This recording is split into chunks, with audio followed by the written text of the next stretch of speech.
The Bourne Identity by Robert Ludlum. Hunt for Assassin, July 7, 1975. A worldwide search has begun for an assassin after a Lebanese informant led two police officers to an apartment in Paris, where all three men were killed. The killer is known as Carlos, but he is believed to be Ilyich Ramirez Sanchez, the name on one of 4 passports found at the apartment.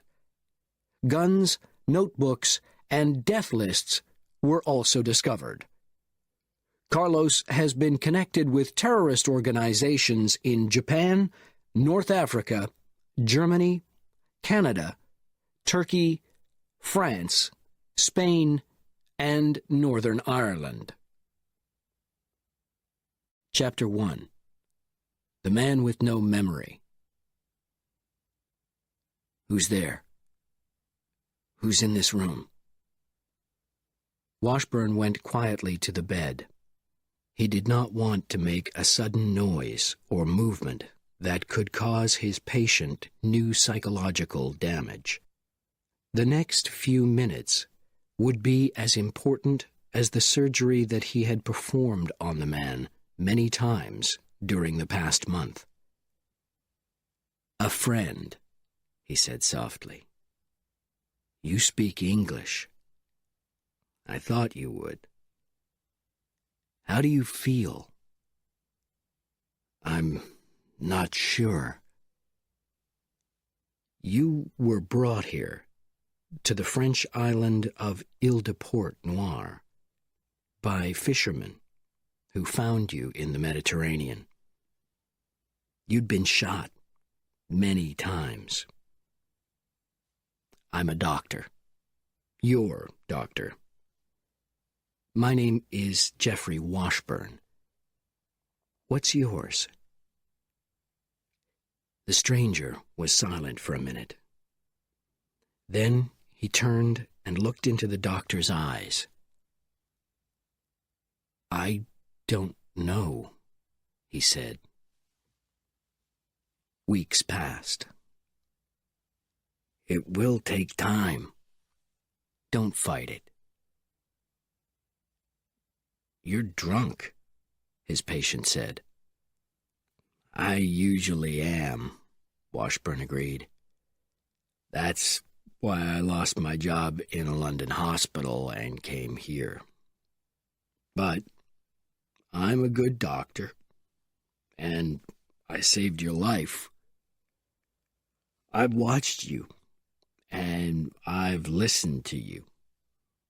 You speak English, French, and an Asian language. I don't know which one. You've been violent. At times I've had to tie you to the bed to protect your wounds. And your face really interests me. Tell me. It's been changed. You've had surgery to every part of it. Eyes, nose, chin, and your hair is not your natural color." The stranger thought about this. "But why?" he said. "Think. What are you? What were you? An international salesman? A teacher of languages?" "No," said Washburn.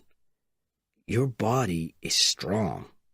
Your hands are strong. But you're not a builder or a fisherman.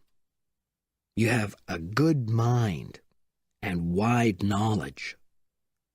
When you were unconscious, you talked of places that I've never heard of." "What else have you learned about me?" "I had to be sure that your mind was strong enough to accept this. Washburn held up a small square of plastic. I found this piece of film under your skin. It says, Die Bank Gemeinschaft 11 Bahnhofstrasse, Zurich, 07 1712 014260. Bank details? Exactly. The numbers are in your handwriting. They're your signature for an account at a bank in Zurich. More time passed. There are no rules, the doctor told him. Amnesia can be physical, from a head wound, or psychological. I think for you, it's both. Your mind is protecting itself. But we're making progress. We're finding out what you do best. He opened a closet and took out a gun. Take this to pieces. He threw it to the other man. The patient looked at the gun. Then his fingers started moving, and in seconds, the gun was in pieces. You see? You have experience, a lot of experience, of guns. You're a professional, but not, I believe, a soldier. I'm thinking of the surgery to your face. Your skills and your normal behavior will slowly come back to you. But your physical brain is not what it was. I don't know if it will ever connect those skills with your past. Your memories have been destroyed. The man sat silently. Then he said, The answer's in Zurich. Yes. You're strong enough now. I've made arrangements. There's a boat here from Marseille. The captain will leave you on a beach outside the city. The man with no memory looked at him. So, it's time. It's time. I know what you're feeling. A sense of helplessness, because until now, I've been your guide. But you're not helpless, believe me. You will find your way. To Zurich. To Zurich, agreed the doctor. Here. Take this. 2,000 francs. All that I have. And my passport. We're about the same age, and it's 8 years old. People change. What will you do? I won't need it if I don't hear from you. If I do, you'll help me leave here. Not just with money, but in ways you can't imagine. You're a good man. I think you are too, as I've known you. I didn't know you before.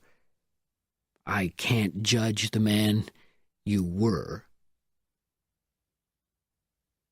There were no lights on the French coast. The captain pointed to a small beach. We can't go closer. You'll have to swim from here. Thank you for helping me. Don't thank me. When you were brought in from the storm, 3 of my men were also hurt on my boat. The doctor helped them.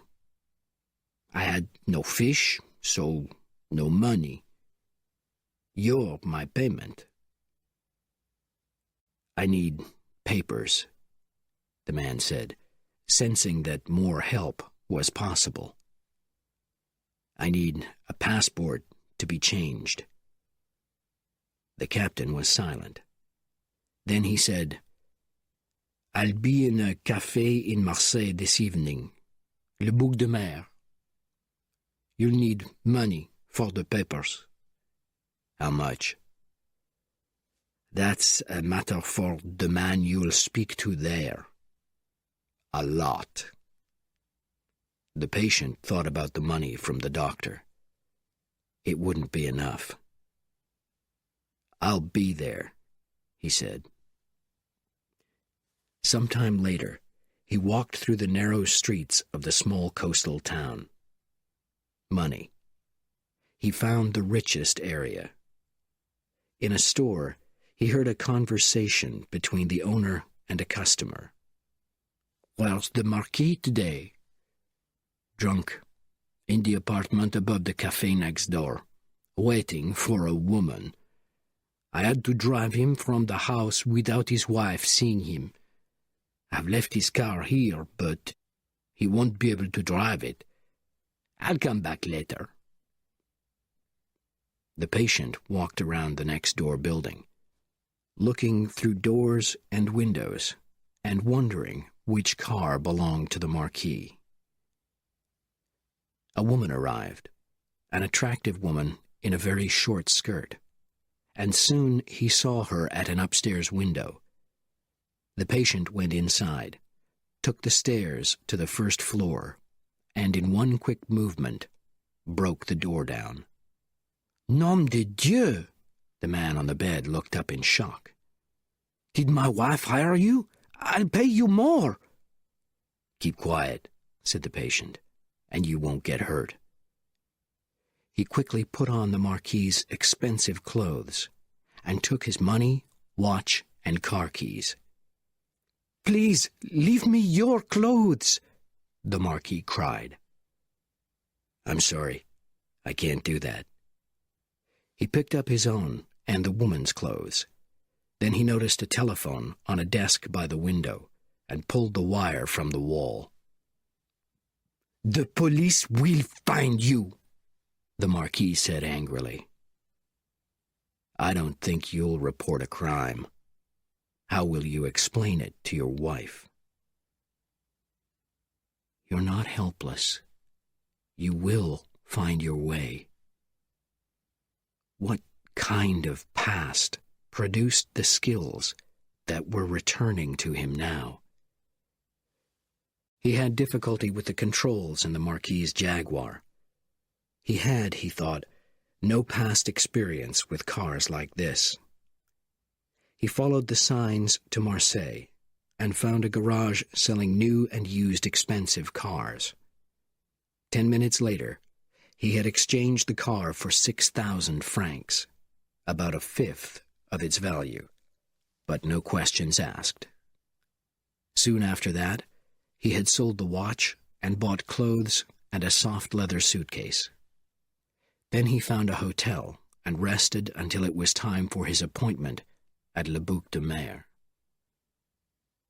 The patient made his way through the crowded tables of the cafe until he found the captain. There was another man at the table, thin and pale-faced, with narrow eyes. "How much to change this passport?" "By 10 o'clock tomorrow." 3,500 francs. And I'll need a photo. I had one done on the way here. The patient passed it to him. A meeting was arranged for the next day, and the captain was given 500 francs under the table. Then the patient walked toward the door. It happened so quickly that there was no time to think. A man walked into him, and then his eyes widened in disbelief. "No! My God! It cannot! You're dead!" The patient's hand seized his shoulder. "I lived. What do you know?" The other man's face was red and angry. He pulled out a knife. "I'll finish it now," he said. The man with no memory brought his other hand down, hard, and kicked with all his strength. His attacker fell back, and the knife was seen by the people around them. "Take your argument outside, or we'll call the police." The patient could not move in the crowd. His attacker ran, holding his stomach, out into the darkness of the street. He thought I was dead. Wanted me to be dead. And now he knows I'm alive. Chapter 2. Names and Addresses. He knew the name of the hotel. Carillon du Lac. He had given it to the taxi driver without thinking. He knew the reception area and the big glass windows that looked out over Lake Zurich. He had been there before. "It's good to see you again, sir," the receptionist said. "But I don't know you. I don't know me. Help me, please." "Thank you," he said. "I've hurt my hand.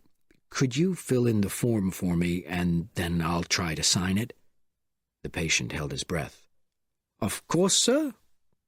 The receptionist completed the form, then turned it around for the signature. Mr. J. Bourne, New York, New York, USA. He stared at it. He had a name. Part of a name. J. Bourne. John? James? Joseph? He signed. The receptionist bent forward. "The usual conditions, sir? You will be informed of any calls or visitors, but only calls from your company should be put straight through to your room. Treadstone 71, if I remember correctly." More information. Another name. He had a country, and a city, and a company that employed him. Or that had employed him. And he was protected from unwanted visitors. "That's correct. Thank you." Upstairs in his room, he called the New York operator. Her words were quite clear. "We have no telephone number for a company of that name, sir." He put the phone down.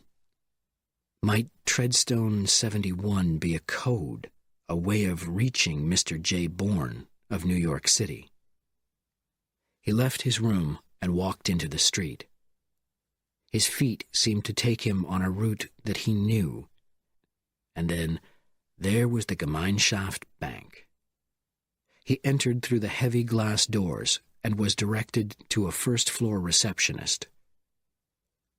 "Your signature, please," the man requested, passing him a form. He looked and understood.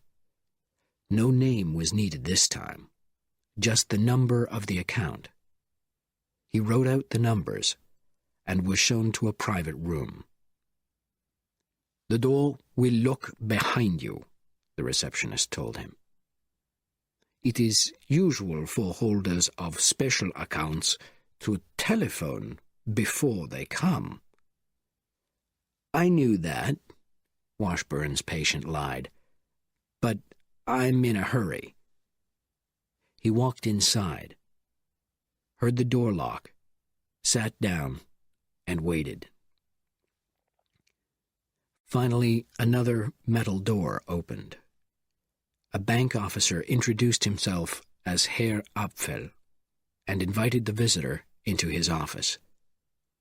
The signature was requested again, and within minutes the receptionist entered with a black metal container. "May I unlock the box?" Herr Apfel asked. "Please do. Open it." The banker looked shocked. "I said unlock, not open. Your identity might be listed, and I do not need to know it." "But if I wanted the money to be sent to another bank?" "Then a name would be needed. Open it." The banker opened the box and passed the papers to the other man, who stared at the top page in disbelief. The amount in the account was 11,850,000 Swiss francs, more than 4 million American dollars. How? Why? The bottom statement showed that the first payment into the account had been from Singapore, 5,175,000 Swiss francs. Below that was an envelope with "Owner only, officer of the Treadstone 71 Company" typed on it. He opened it and read, "Owner, Jason Charles Bourne. Address, unlisted. Nationality, American." Jason. He felt a pain in his stomach, a ringing sound in his ears. Why did he feel that he was falling into darkness again? When he returned to the reception area an hour later, after a meeting with another bank official, Herr Koenig, 3 million Swiss francs had been sent to the Marseille account of Dr. Geoffrey Washburn, who had saved his life. The money would cure or kill the alcoholic. 4 million francs was on its way to a bank in Paris for the use of Jason C. Bourne. Another 100,000 francs in large notes had been handed over by Herr Koenig in cash. Herr Koenig walked with him to the elevator, past 2 men who were sitting at opposite ends of the room. Out of the corner of his eye, Bourne noticed movement. Koenig had turned to both of the men. One took a radio out of his pocket and spoke into it. The other took out a gun. The men moved toward Bourne, who was forced to back into the empty elevator. As the elevator doors closed, with the gun at his head, Bourne moved suddenly to the right, then swept his foot off the floor and up to the man's arm, knocking the gun from his hand. His body continued to turn, and his shoulder crashed into the other man's stomach, throwing him against the wall. The man fell to the floor, unconscious. The man at Le Bouc de Mer, Bourne knew, had wasted no time sending his message to Zurich. Kill him. He seized the other killer by his neck. How many are waiting downstairs? No answer. He pushed the man's face into the elevator wall, opened his coat, and found another gun. He pointed it. How many? 2. One by the elevators, one by the car outside. What kind of car? A Peugeot. Brown.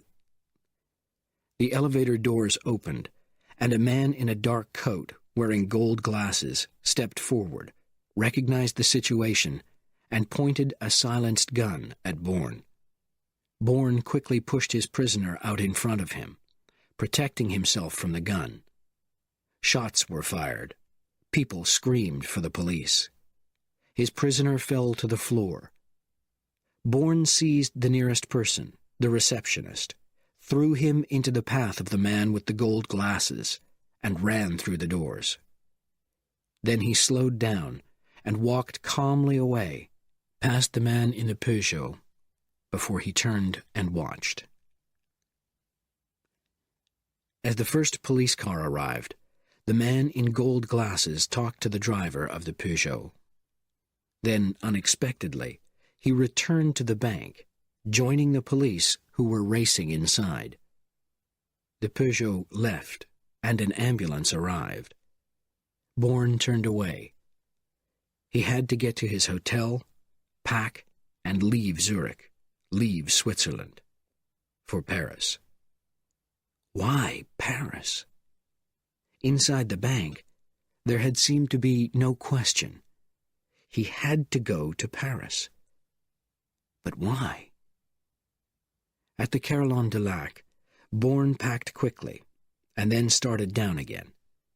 There were 3 other guests in the elevator, 2 men and a red-haired woman. French-speaking Canadians, Bourne realized, and clearly at the hotel for a conference. As he followed them to the reception desk, he noticed a sign on the wall. Welcome to members of the 6th World Economic Conference. The woman was now speaking English to the receptionist. Dr. Saint-Jacques? The man checked, and passed her an envelope. Bourne moved toward the entrance, then stopped. A brown Peugeot was parked in the street outside, and the man with gold glasses was climbing out of the car.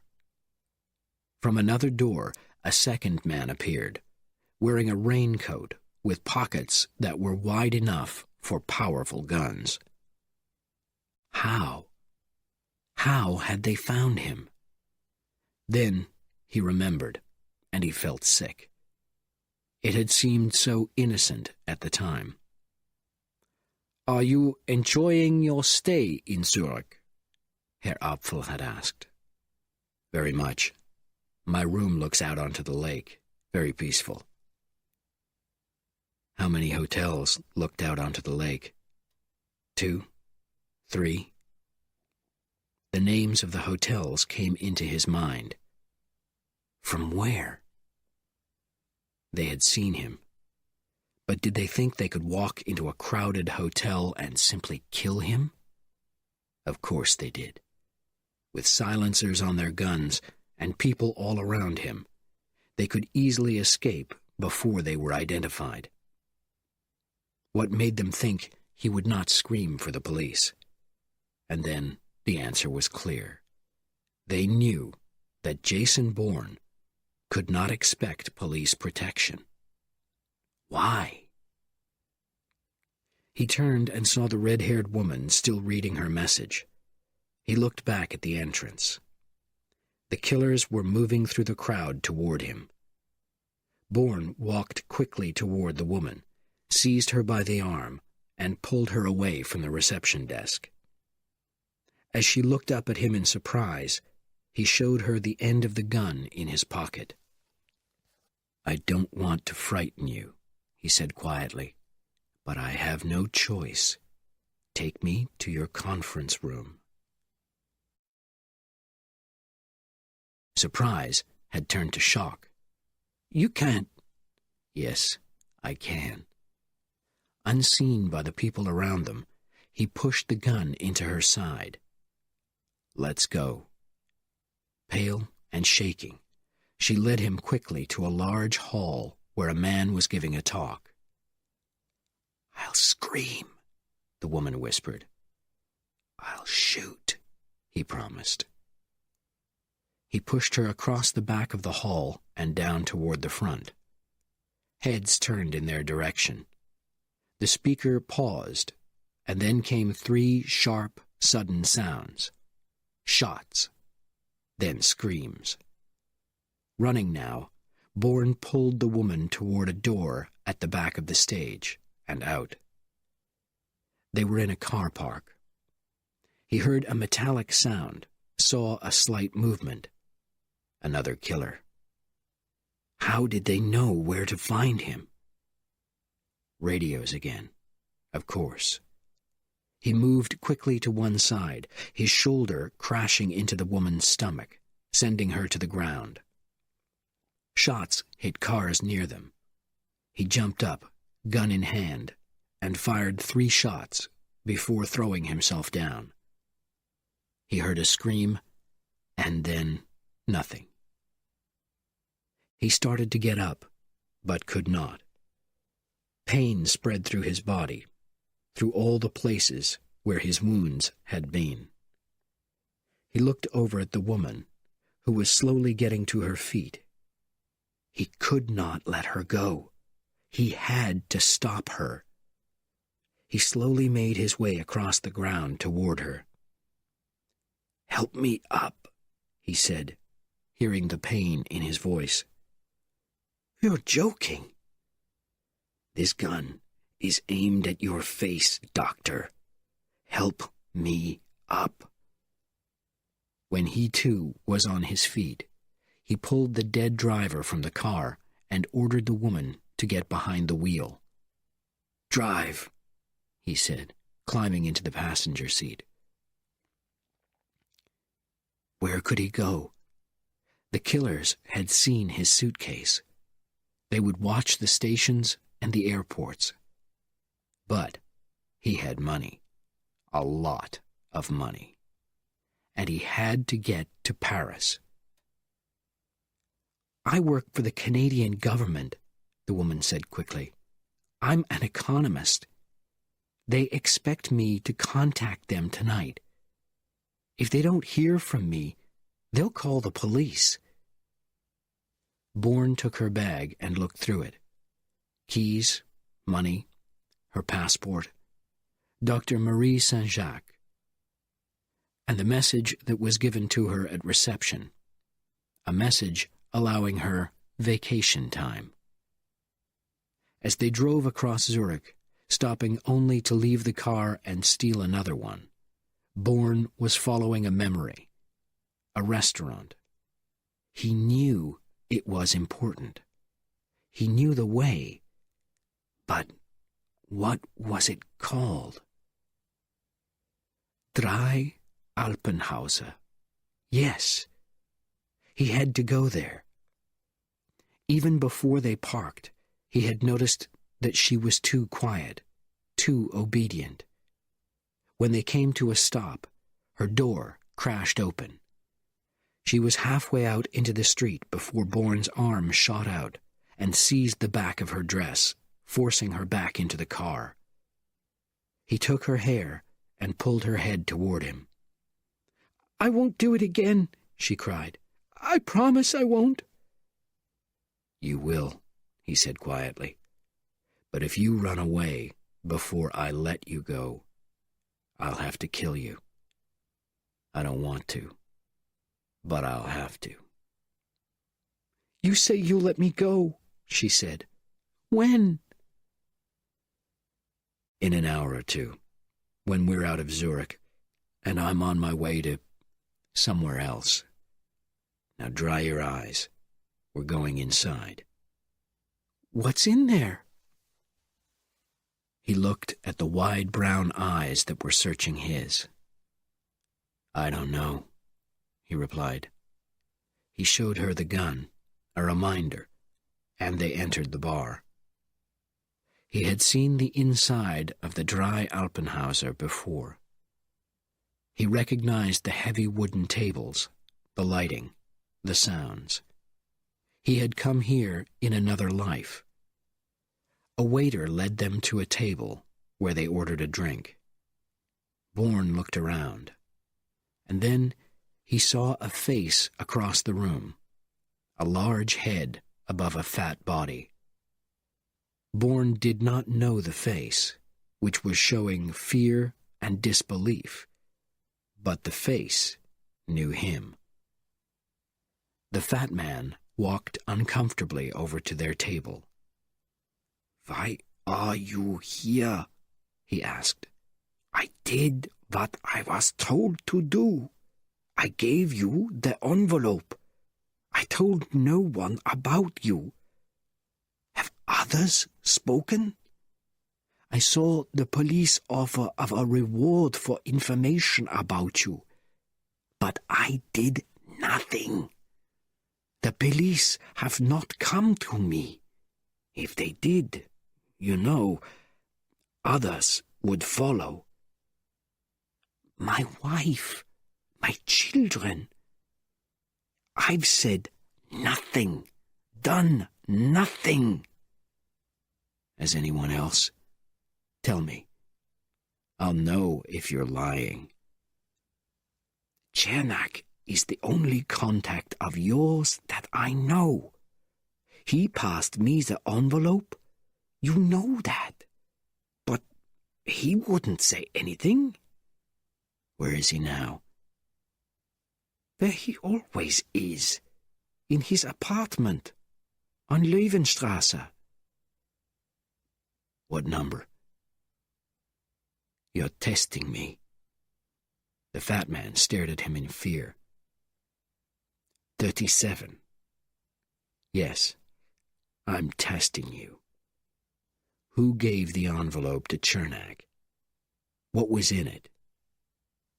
I have no idea who gave it to him. In it? Money, I guess. A lot of money. Now please, let me go. Get out of here. One more question, Bourne said. What was the money for? The fat man was shaking now. No one told me, but every day I read the newspapers. 6 months ago, a man was killed. Chapter 3. Trained to Kill. They followed directions to Lowenstrasse. Marie was silent now, holding the wheel tightly. Bourne watched her and understood.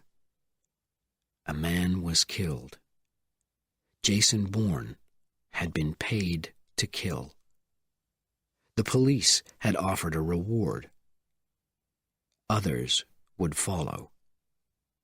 How many people were looking for him? Who were they? When would this end? There's number 37, he said. Stop the car. Marie looked at him with fear in her eyes. I don't want to go in there with you.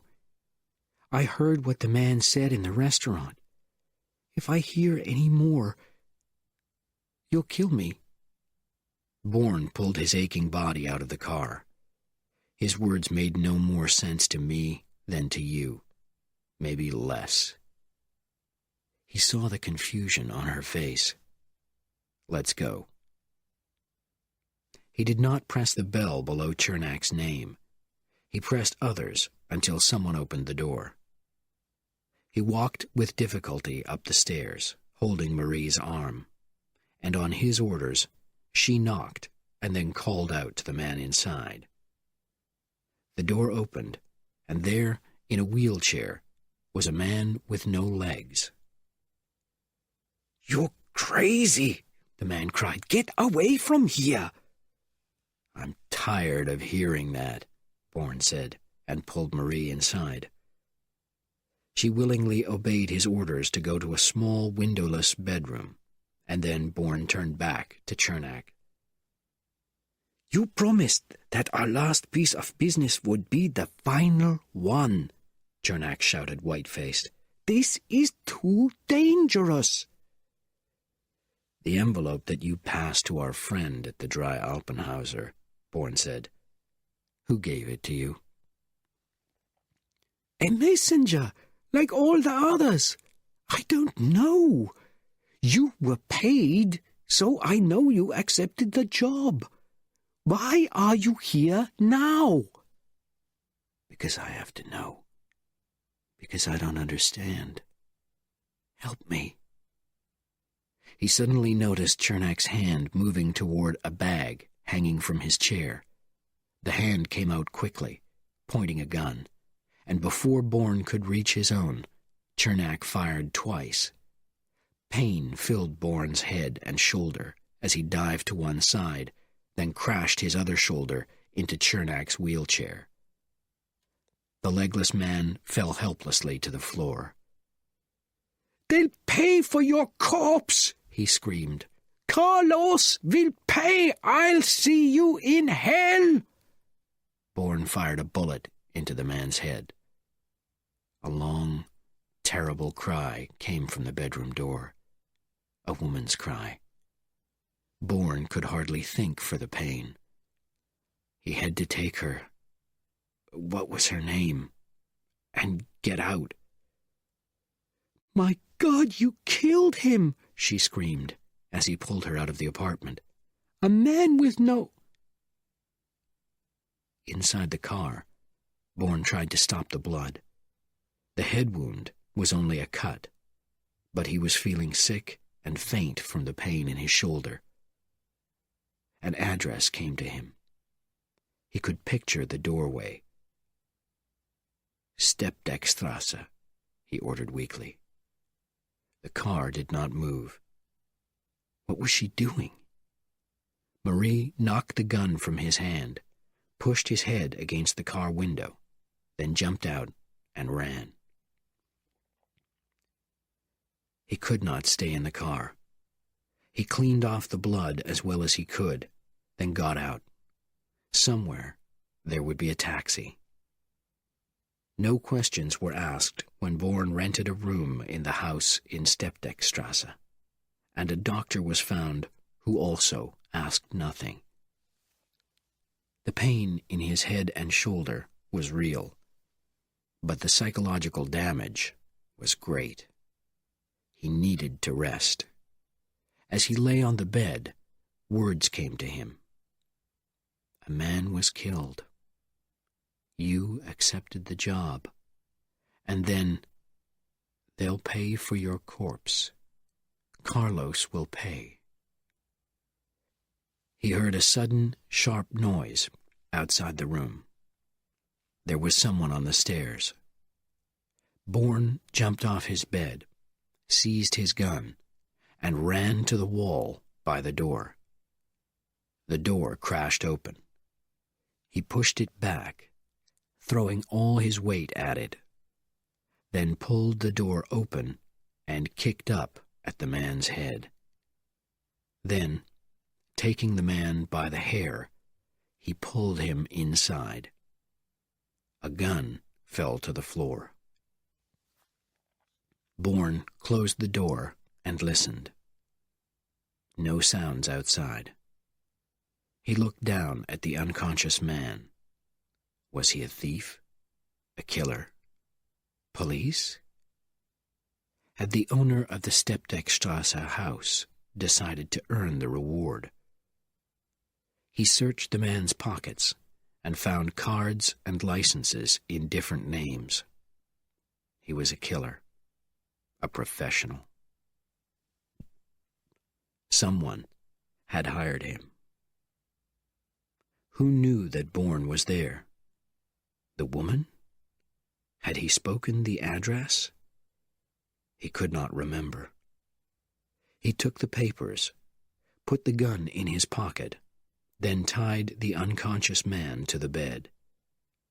Then he walked quietly and painfully down the stairs. The next doorway, he guessed, and he was right. He turned toward it and fired, hitting the second man in the leg. "Is there anyone else?" he asked, with his gun at the man's head. "No, only two of us. We were paid." "Who by?" "You know." "A man named Carlos?"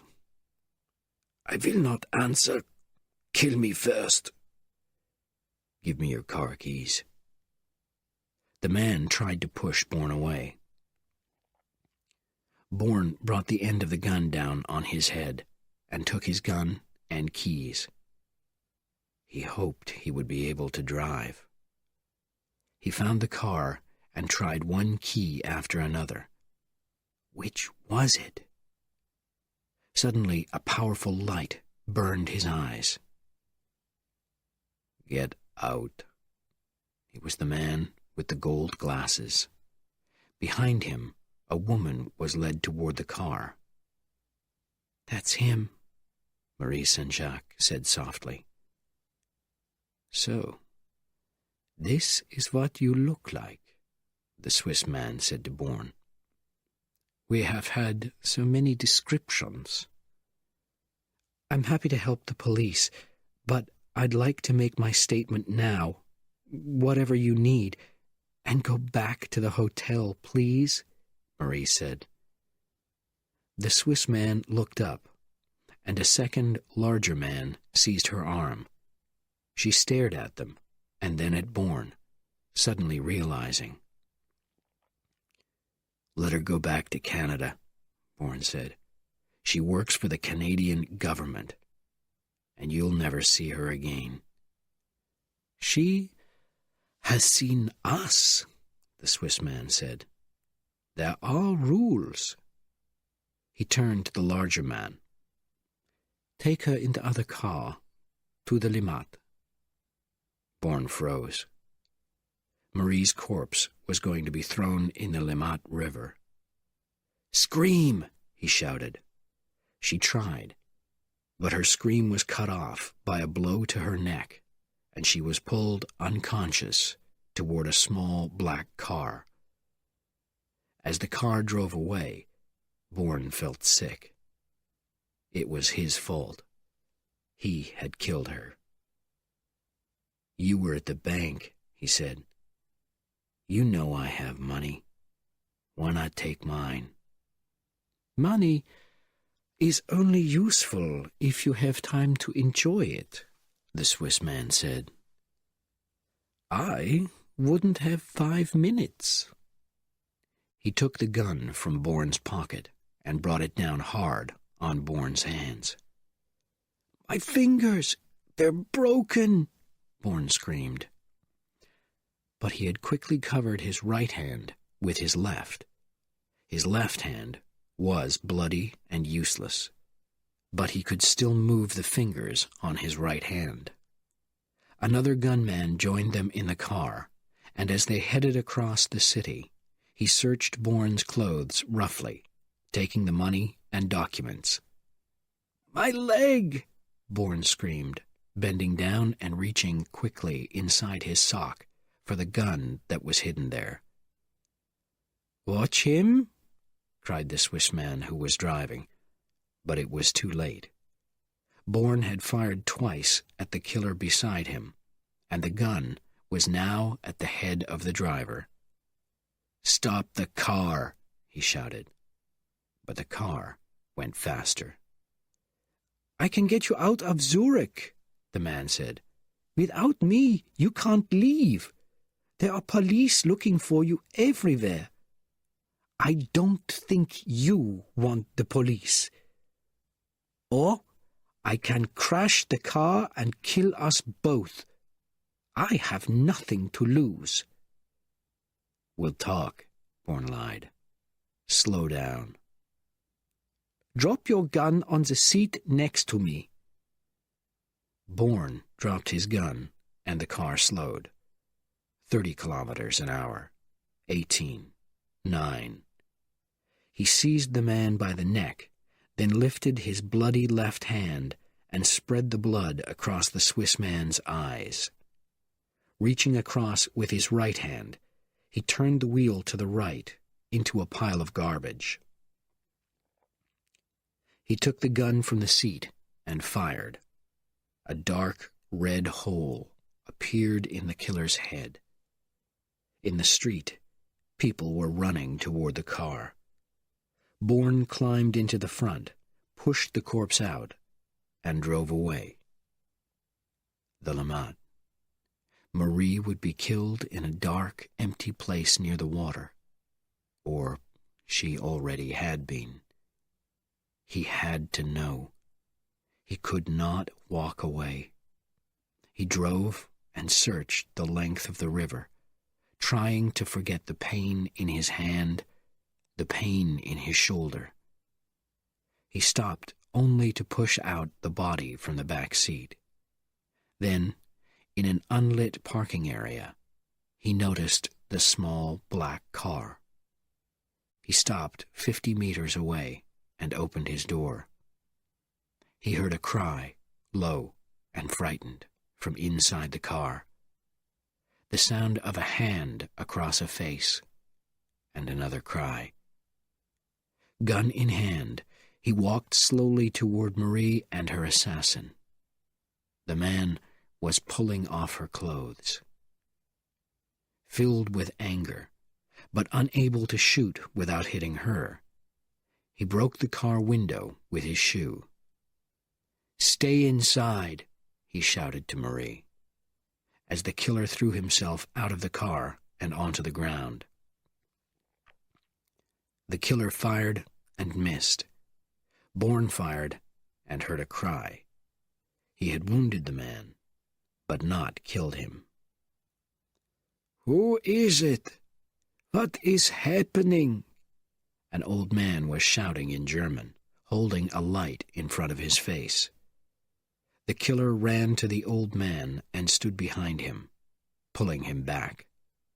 There was a shot, then the sound of running footsteps. The old man had served his purpose and was dead. Bourne lowered himself to the ground. He could do nothing more. He did not care. Marie climbed slowly out of the car, shock in her eyes, holding her clothes to her body. "Take the keys," he shouted. "Get out of here. Go to the police, real ones, with uniforms this time." "You saved my life," she whispered. "You were free, but you came back for me and saved my life." He heard her through his pain. He felt her tying her clothes around his bleeding wounds. Then her hands were on his arms, gently pulling him up. As she helped him into the car, he could feel himself falling into unconsciousness. "Can you hear me?" Marie's voice asked. "You're hurt, quite badly, but a doctor has seen you and you don't need to go to the hospital. A week's rest will be enough." "Where are we?" "In a village called Lenzburg, 25 kilometers from Zurich." "How?" "I decided to help you. It's the most difficult decision that I've ever made. I sat and thought for half an hour, but I couldn't go to the police after you saved me." "Even knowing what I am?" "I only know what I've heard, and I've seen a different man." "Aren't you afraid of me?" he asked. "Afraid of what I've done?" "Of course I am. But you're very weak, and I have your gun. Also, you have no clothes. I've thrown them all away." Bourne laughed through his pain, remembering the Marquis. "Who are you?" Marie asked. "They say my name is Jason Bourne." "They say? What does that mean?" "My life began 5 months ago on a small island in the Mediterranean." As she sat by his bed, he talked through the night until there was nothing more to say. "My God," Marie said softly. "You know so little about yourself. You must really be suffering." "How can you think about my suffering after what I've done to you?" he answered. "They're separate, independent of each other. Outside Chernak's apartment, you said something about the fat man's words making no more sense to you than to me. I thought you were crazy, but now I understand. Why didn't you tell me before that Chernak tried to kill you?" "There wasn't time before, and it didn't matter." "It mattered to me. I thought you killed a defenseless man. The man with the gold glasses, the one who told me that he was a policeman, said that you were a professional assassin who must be stopped. But you were running for your life, are running for your life. And you're not a killer." Bourne took her hand. "But there were envelopes filled with money, which I accepted. There were millions of dollars in a bank account. And you've seen my skills." He stared at the ceiling, the pain returning. "Those are the facts, Marie. You should leave." You don't have facts, she said. I'm not a fool, but your facts come from the mouths of killers. And that bank account can be inspected by a company called Treadstone 71. That doesn't sound like the employer of a hired killer. I don't know what I believe, but I do know that I was going to die, and you came to save me. I believe in you. I think I want to help you. Chapter 4. Following the Money. During the daylight hours, Marie arranged for clothes, meals, maps, and newspapers.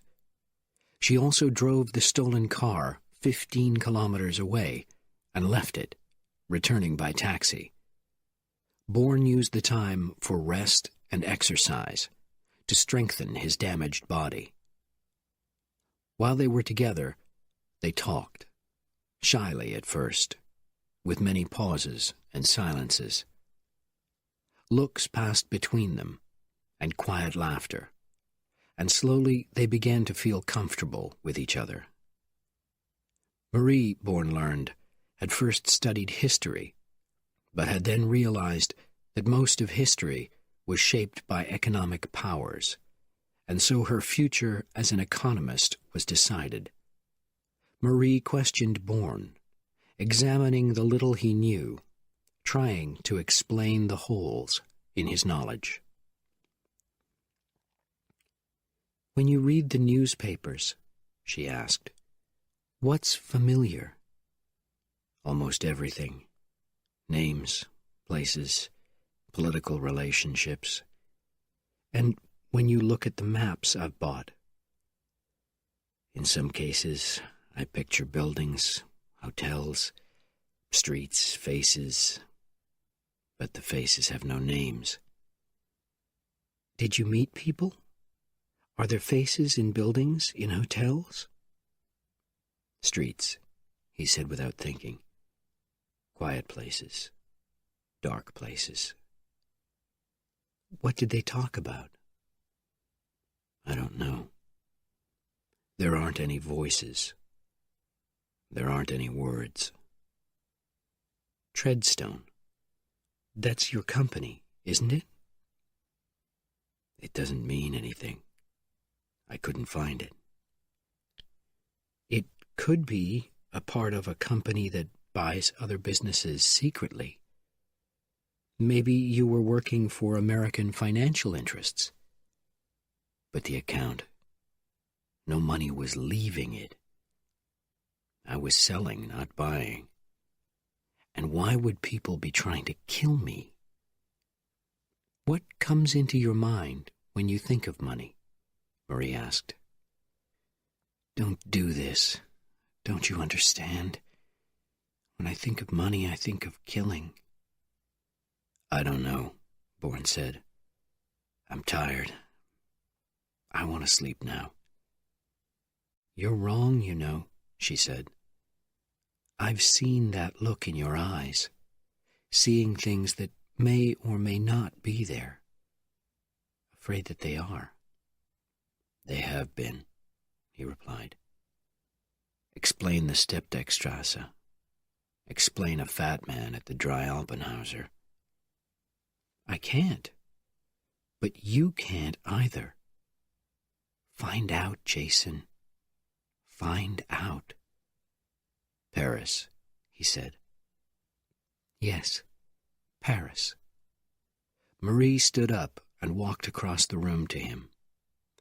Then she reached down and touched his face. "Thank you for my life," she whispered. "Thank you for mine," he answered, and she climbed into the bed. He held her tight. Days and nights passed. "I'm going to Paris with you today," Marie told him early one morning.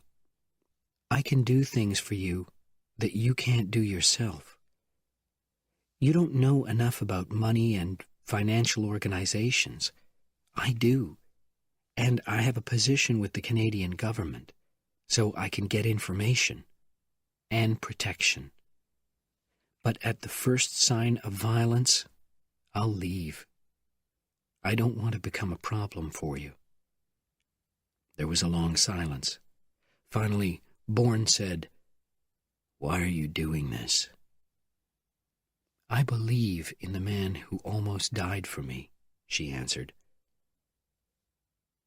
"I accept," he said, reaching for her.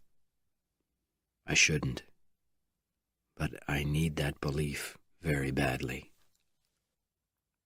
"I want to contact Peter, a friend of mine," Marie said. "If there is a Treadstone 71 in a big company somewhere, he'll find out. I'll phone from a payphone in Paris and ask him to call me back." "And if he finds it, do I contact the company?" "Yes, very carefully, and through another person. Me, if you like. They haven't contacted you in 6 months. All that money was left in Zurich, untouched. Have they walked away from you? Do they think you've become part of something illegal that would make them look guilty too?" "But whatever we learn about Treadstone," Bourne said, "men are still trying to kill me, and I don't know why. I have to know why someone named Carlos will pay for my corpse." Marie stared at him in shock. "What did you just say?" she asked. "The name, Carlos?" "That's right." "In all this time, you've never talked about him." Bourne looked at her, trying to remember. She was right. He hadn't. Why not? Had he tried to block the name from his mind? "Does Carlos mean something to you?" "My God, you really don't know," Marie said, studying his eyes. "He's an assassin, a man who's been hunted for 20 years or more.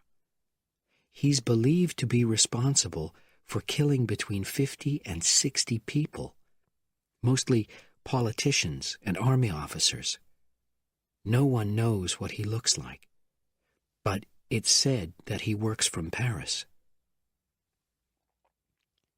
Bourne felt a wave of coldness spread through his body. After separate flights to Paris, they had an arrangement to meet in a small hotel.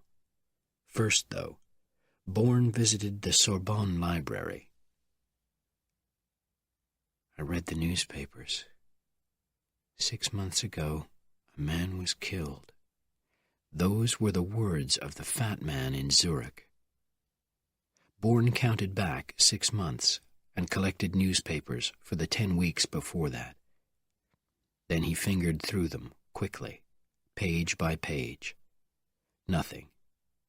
He returned the newspapers and took the ones for 4 and 5 months ago. More turning of pages. And then he found it. Ambassadeur Leland est mort à Marseille. He felt an explosion of pain hitting him between the eyes. His breathing stopped as he stared at the name. Leland. He knew it. He could picture the face. He read, "American Ambassador Leland had been killed by a single shot from a high-powered gun. He had been in France asking the French government not to sell fighter planes to Africa and the Middle East. It was believed that he had been killed as a warning.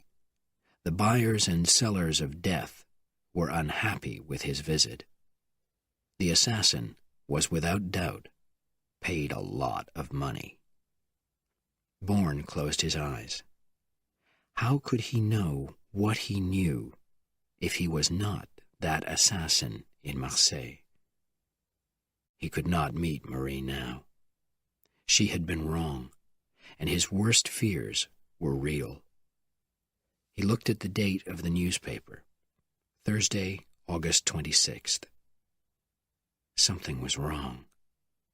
Washburn had told him, again and again, trying to help him remember. You were brought to my door on the morning of Tuesday, August 24th. He was not in Marseille on the 26th. He had not killed Leland. Filled with happiness, he looked at his watch. It was time to find Marie, to reach her and hold her, and tell her that there was hope.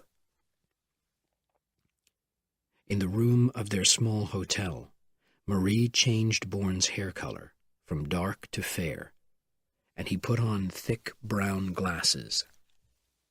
They formed a plan, and then went to the bank where Bourne's money was now sitting. Marie went inside, while Bourne stayed outside at a payphone. He rang the bank's number and asked for foreign services. He gave his name and the name of the bank in Zurich and asked to speak to a bank official. He then explained to a Monsieur Damacourt that he needed to know whether the millions of francs had reached the bank. I am afraid, Damacourt explained, that I cannot give that kind of information to a stranger on the telephone. I suggest that you come to the bank. My office is on the ground floor. Bourne agreed to be there in half an hour, then ended the conversation. Seconds later, the telephone rang. His name's Damacourt, ground floor office, he told Marie. I'll find it, she said. She was soon standing near the office. Would it happen? Was she right? It happened. There was sudden activity as Damacourt's secretary rushed into his office, returning seconds later to call a number and speak, reading from her notebook. 2 minutes later, Damacourt appeared at his door, questioned the secretary, and returned to his room, leaving the door open. Then another man arrived with a small black case and entered the room. A light appeared on the secretary's telephone. Damacourt was making a call. Jason Bourne's account had secret instructions with it. The phone call had been made. From his position at the payphone, Bourne saw 3 men hurrying up the street to the bank, and one of them he had seen before, in Zurich. Bourne phoned the bank again and explained that his plans had changed. He had to go to the airport and fly to London. Monsieur Damacourt should keep the account information in his office. Bourne would visit him the following day. At the end of the working day, Marie pointed out Damacourt as he left the bank, then returned to the hotel. Bourne followed the banker to the door of a cafe and pulled him inside. Jason Bourne, he introduced himself. Your friends must be confused by now, racing around the airport and wondering if you've given them false information. Damacourt looked at him with fear in his eyes. I know nothing. I only followed the instructions on the account. They sat down, and Bourne ordered drinks. Tell me, he said. The instructions came from the Gemeinschaft Bank. I could lose my job if I talk to you. You could lose your life if you don't, Bourne said. Name your price. You decide what value the information has to you. Your money came with special instructions to be opened by me when the account holder came for money. The instructions said that a telephone number should be called. But if I tell you more, you must think of another person who told you this. The information cannot come from me. I know a man, Bourne said, a criminal at the Gemeinschaft. His name is Koenig." "I'll remember that." Demacourt wrote down a Paris telephone number. Then he added, "But there was another number before that, a number in New York that had been cut out. Only the area code was still there, and this one had been put in its place." "How valuable are you finding my information?" "The price could be 5 figures, Bourne told him. "Then I shall continue. I spoke to a woman who gave me no name. She told me only that you were a dangerous man and must be kept in my office until a man arrived. He needed to see you. The man came, and I told him that you had changed your plans. That's all." "Who are you, monsieur?" "Someone who must pay you a lot of money," Bourne said thoughtfully. "So, how now do we get our money?" "There is a way. Forms completed and your identity checked by a lawyer. I do not have the power to stop that. Of course, I would have to make the phone call, but maybe only after I had signed the other papers on my desk. I do know a suitable lawyer. He would cost 10,000 francs. I would want 50,000. So the account in Zurich was opened with those special instructions, Marie said thoughtfully. That would be illegal in many countries, but some private European banks allow it. You probably knew that the instructions were there. Put there by Treadstone 71, Bourne agreed. But someone was paid to change the telephone number. Koenig. That's a crime that could bring him 10 years in a Swiss prison. He was paid a lot of money. By Carlos, Bourne said. Carlos. Why? What am I to him? I'll phone the Canadian Embassy and ask about the Paris telephone number that Demacourt used, Marie said. My friend Peter gave me the name of a man there, Denis Cobellier. She called. Then they left the hotel so Marie could use a payphone to call Peter for information about Treadstone. She came away from the phone, white and shaking. Bourne took her in his arms. What's wrong? I spoke to his boss, Marie said faintly. Peter's dead. He had phone calls from Washington, D.C. and New York. Then he went to meet someone at the airport. On the way, he was shot in the throat. Peter, oh, what have I done? You have done nothing. Bourne could hardly breathe. A bullet in the throat. It was Carlos. Chapter 5. The Man is Cain. In a small bookstore, they found 3 old magazines with stories about Carlos. Bought them and returned to the hotel. Minutes passed as they read, and then Marie sat up straight. It's here, she said, with fear in her face and her voice. Listen. It is believed that Carlos and his soldiers commonly punish people by shooting them in the throat, leaving them to die in terrible pain. The punishment is for disloyalty or a refusal to give information. Marie stopped, unable to continue. He refused to tell them about me, and he was killed for it. She stared at Bourne. But you knew about the gunshot in the throat. You said it.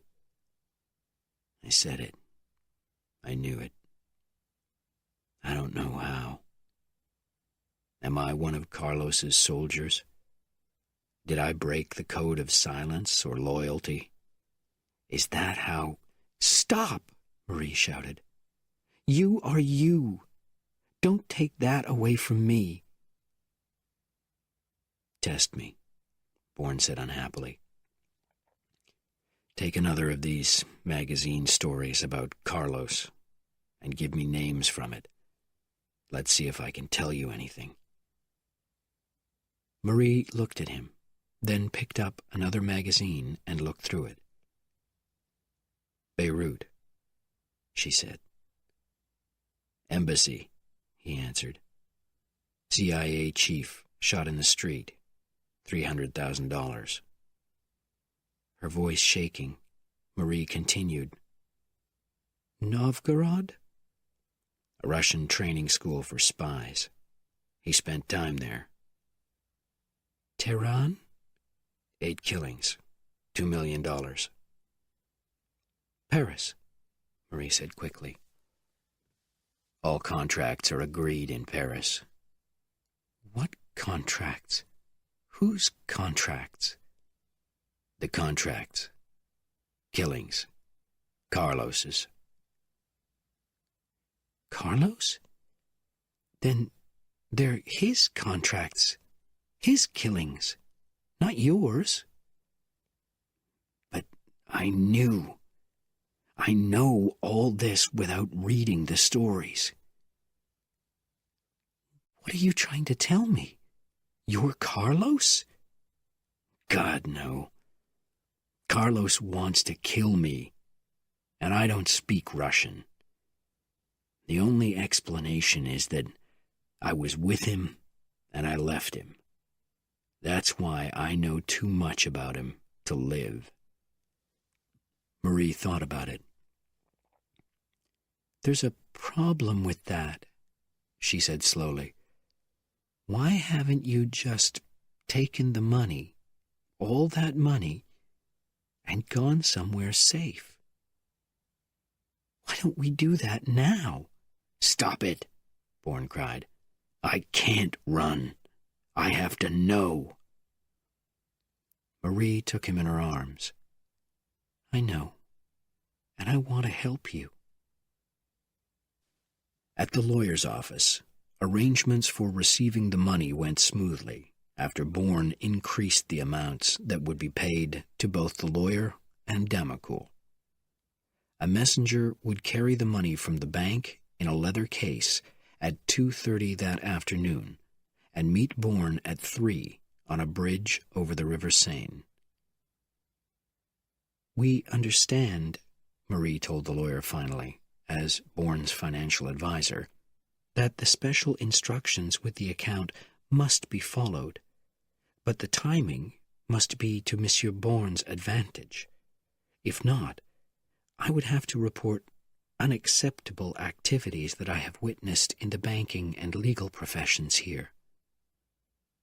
Back in the hotel, Bourne checked his gun while Marie phoned the Canadian embassy and spoke to Denis Cobelier.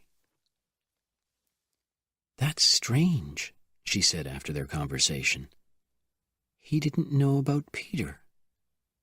He did find out about the telephone number that Damacourt gave you, though. It's a private line belonging to a fashion house called Les Classiques. It's a store, really, but all the clothes are designed by a man called René Bergeron. By 2:15, Bourne was sitting in a taxi opposite the bank when a van drove out of the car park and parked in front of him. 15 minutes later, a man left the bank with a leather case and climbed into the van. "Follow that truck," he told the taxi driver, "but keep 2 cars behind it." The driver looked worried. "I work for the bank," Bourne explained. "I need to watch the truck." When the van stopped in traffic in a small street, He jumped out and ran to the van door, gun in hand. He shouted the code words through the door and ordered the van to stop. "I've been told to meet you at the bridge, monsieur," the van driver said, opening his window slightly. Bourne heard the low voice of a man in the passenger seat. "It must be at the bridge. We have orders." And then another man. "The messenger?"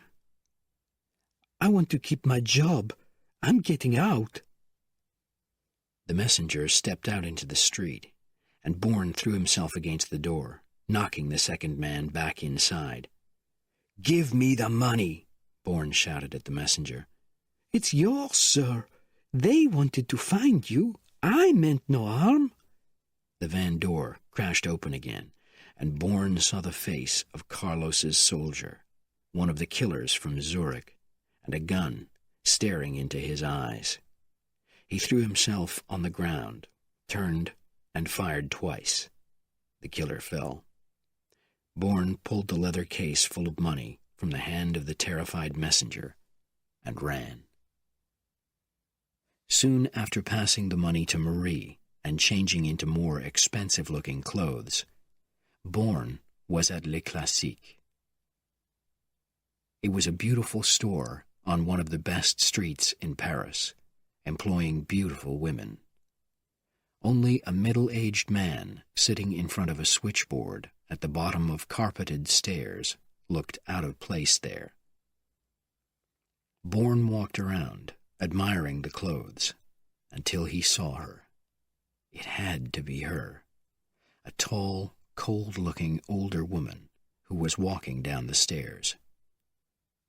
Immediately, Bourne started to play the part of a rich man choosing the most expensive clothes for his girlfriend.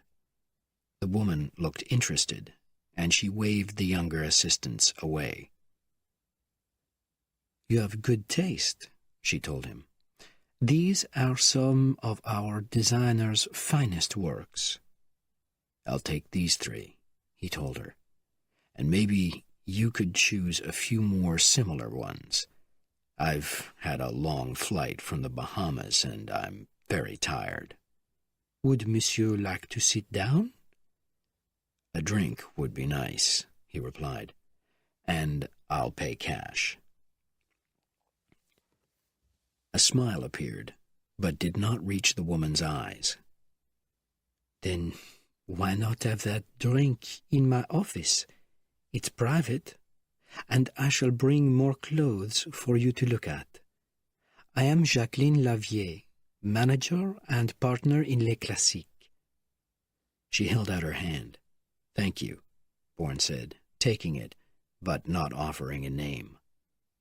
He was sure that the woman in front of him was the carrier of messages of death. They went upstairs. On the 7th step, Bourne paused. Below him, the middle-aged man was speaking on the telephone. The back of his head, the way his hair fell over his ear. Bourne had seen that man before. Explosions, darkness, and then sudden light. Where was it? Why was his head again filled with pain? "I see that you are interested in our switchboard," Madame Lavier said. "When a customer phones Les Classiques, the telephone is answered by an educated man with a full knowledge of all our products. Gentlemen especially like that." They reached the office, and Bourne was given a drink before Madame Lavier left him to find more clothes. Bourne looked quickly at the desk. Bills, receipts, an address book. He could not memorize that. Then he noticed the corner of a small card showing from under the telephone. He moved the telephone to one side. There were 2 telephone numbers on the card, one for Zurich, the other clearly Paris. He stared at them, memorizing them, then moved the telephone back. He was sitting comfortably again, his drink in his hand, when Madame Lavier returned with a thin-lipped man of uncertain age. Both were carrying boxes. "This is our designer, René Bergeron," Madame Lavier introduced him. "He helped me choose these clothes. And you are Monsieur—" "Briggs. Charles Briggs," Bourne replied, having no idea where the name had come from. After Bergeron had left, he made his final choices and handed Madame Lavier 6 5,000-franc notes. "Have you thought," he asked, "of opening a store in the Bahamas, in one of the finer hotels? I have contacts there, of course, and might even be prepared to put some of my own money into the business." Seeing Madame Lavier's interest, he continued, "I'm only in Paris for one evening, but would you like to have dinner?" She thought about it. "I think I could be free," she said. As they walked back downstairs, the man at the switchboard was taking a break from calls. Enough, the man thought. It was not many years since people were taking calls for him, sitting at the switchboards of his companies in Saigon and in the communications room of his house by the Mekong River in Vietnam. He looked up and noticed the customer on the stairs. His heart stopped as he stared in disbelief. Oh my God! It was him. From the living, dying terrors of thousands of kilometers away, the ghost who was a killer. It was him. He watched as the customer opened the doors for Jacqueline Lavier and waved to stop a taxi.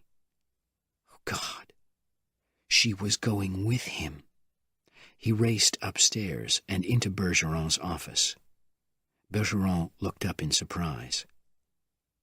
"That man with Jacqueline, who is he?"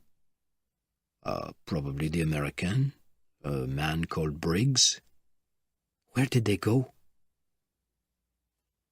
"She left with him. She's always been a wise woman." "Find them. He'll kill her." "What? It's him. That man is Cain." Far away from Paris, in Washington, D.C., a group of 4 high-level officials and a politician were also discussing Cain. "Our information is that he was in Brussels, not Zurich, 10 days ago," said an officer of the CIA. "A man was killed there, and the method was Cain's." "But we have a report from Zurich," restated an army officer from the Pentagon. 4 men were killed there, including a man called Chernak. He is, without doubt, connected to Cain. Cain used him for payments for his kills. "My worry is that too many recent assassinations are being blamed on Cain," said the third man. "What happened to Carlos, the most skilled assassin of our time? We shouldn't forget him, but Carlos's time has passed." David Abbott belonged to the secretive special group of 5 men who were responsible for the country's relationships with foreign powers. Cain is the new man. We must use all our informants, ask for the help of all European police forces, and catch him now. There have been too many killings. It has to stop. The only politician in the room was looking confused. "I've been listening to you discussing an unbelievably dangerous professional assassin. My question to you is, who is he? Who is this Cain?" The silence lasted for seconds, while eyes found other eyes and saw agreement. He's a professional assassin, and his skills are for sale, the CIA man told him.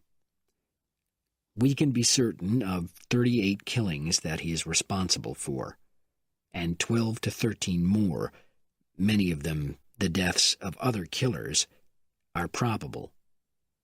For a few months recently, we thought that he too had been killed. But you don't know who he is, the politician asked. You have informants. They must know something. No two descriptions have been the same. We do know that he holds meetings at night, in dark rooms or streets. He speaks English and French and Vietnamese. You know more. The politician moved forward in his chair. You know where he came from. From Southeast Asia, we believe from Operation Medusa. The CIA officer pointed at an envelope on the desk. These are the Medusa papers that might have information about Kane. Medusa was a very dangerous secret operation behind the enemy lines during the Vietnam War in the late 1960s. Teams of people, well-educated, but all a little crazy, and often even criminal, destroyed enemy communications, looked for prisoners, and even assassinated village leaders who were working with the communists. Most of them were killed, but some stole a lot of money from Medusa. Kane's codes and method of killing make us think that Kane is one of the men who worked for the United States on Operation Medusa in Vietnam. So, his identity is in those papers.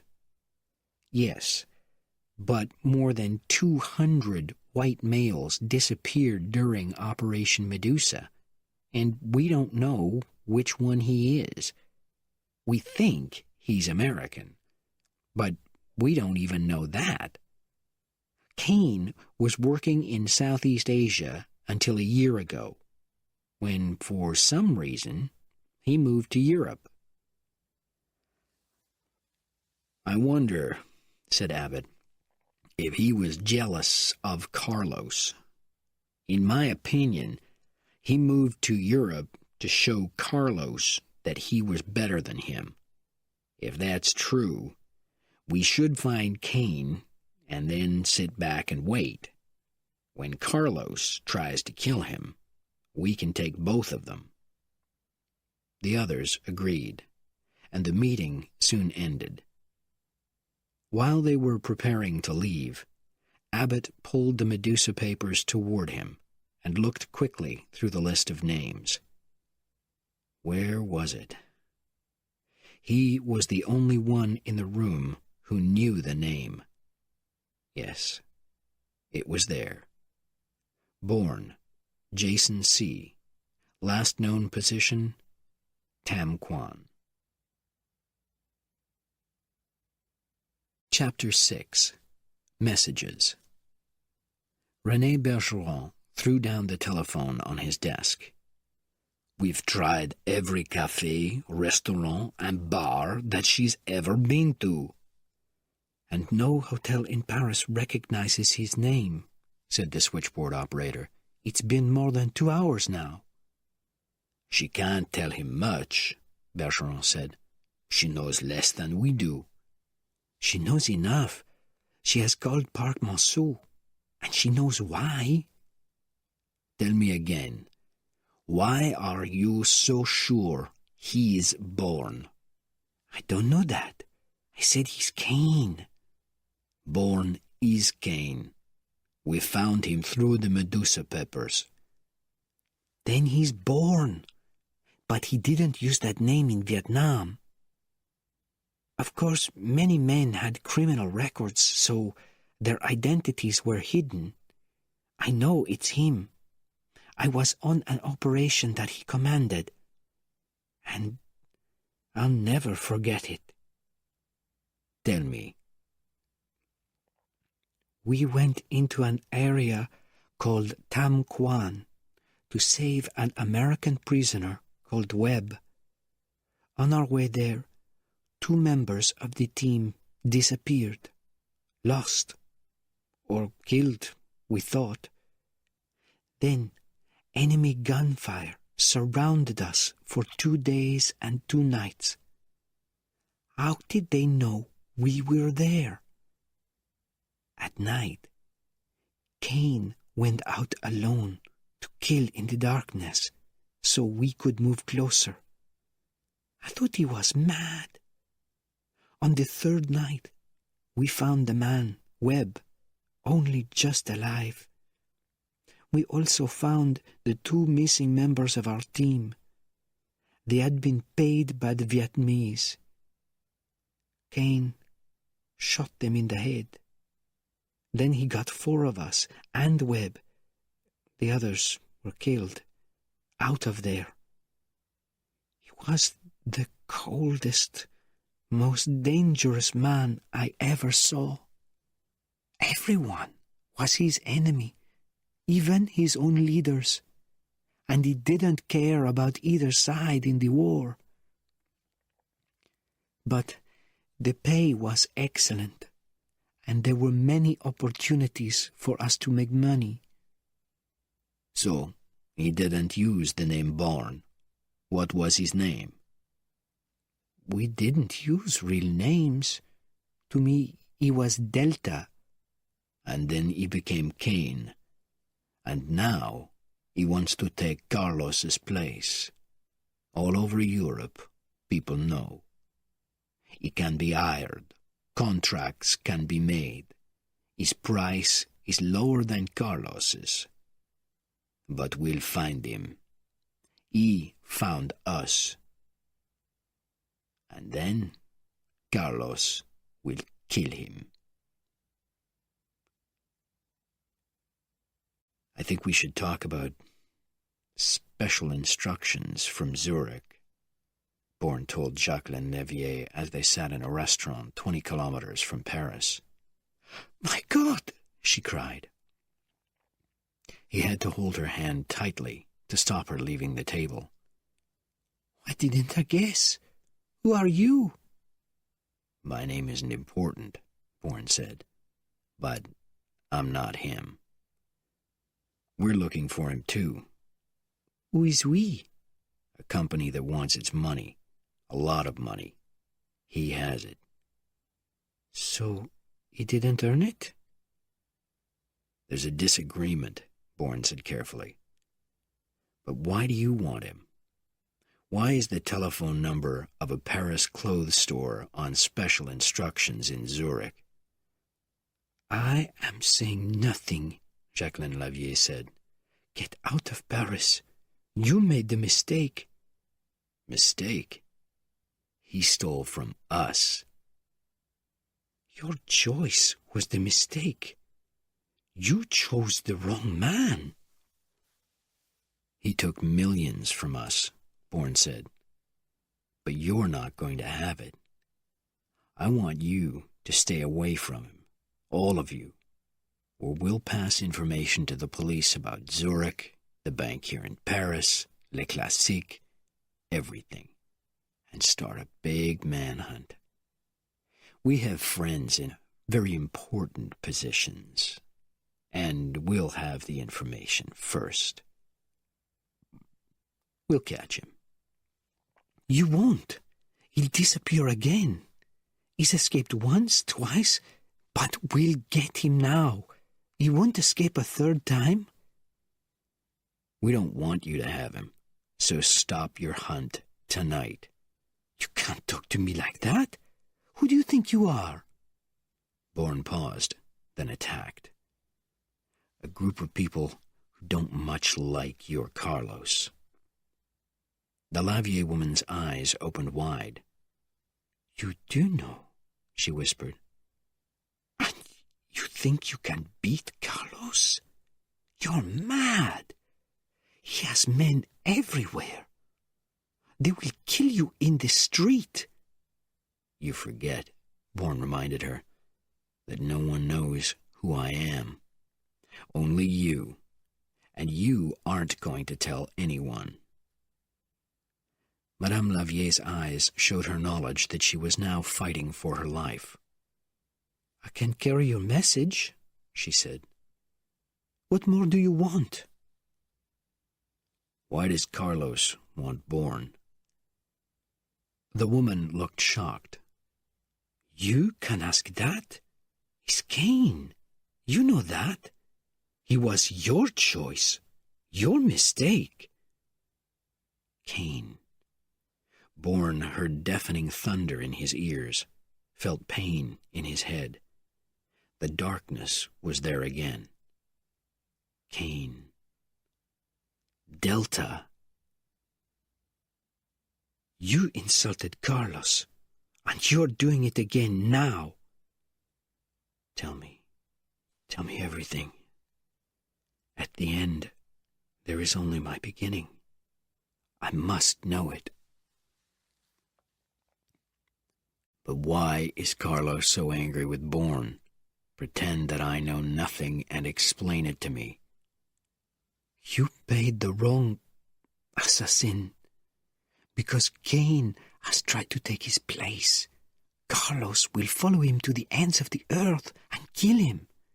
Let him have Cain, and it is possible, only possible, that he might take your contract, the one that you gave to Cain. He has the contacts that Cain can never have, information that is always correct, from the highest places. That's Carlos, Bourne said, trying to control himself. What else do you know about Cain? Where did he come from? Southeast Asia, of course. From the American Medusa. Medusa. The darkness, the sudden lights, the pain. Delta becomes Cain. Cain is American. We have a positive identification, both in Washington. He has studied Carlos's methods and he copies them. He's very skilled, a machine trained for Medusa. Before that, we know nothing. All records have been destroyed. Bourne had one final question. What happened in Marseille? He asked. Leland? The contract was accepted by Carlos. But many people think that Cain was responsible. Lies. The final insult. It was what Cain wanted people to think. He went there to do the job before Carlos could. Then it was said that he had been killed, taken from a city street to a fishing boat and later thrown into the water. Not true, of course. Now, I need to use the ladies' room. You can stand outside the door. Jacqueline Lavier was in the restroom for 10 minutes before the pain in Bourne's head allowed him to notice. A light suddenly blinded him, and when he could see again, a woman was standing in front of him with a camera in her hands. I met your girlfriend in the restroom, she said with a smile. She asked me to give you this note. She walked quickly away. You may be what you say you are, but you may not. The photo is on its way to Paris. If we have our agreement, that need not worry you. We will talk again. He raced outside. Taxi! Taxi! In the taxi, Bourne made a difficult decision.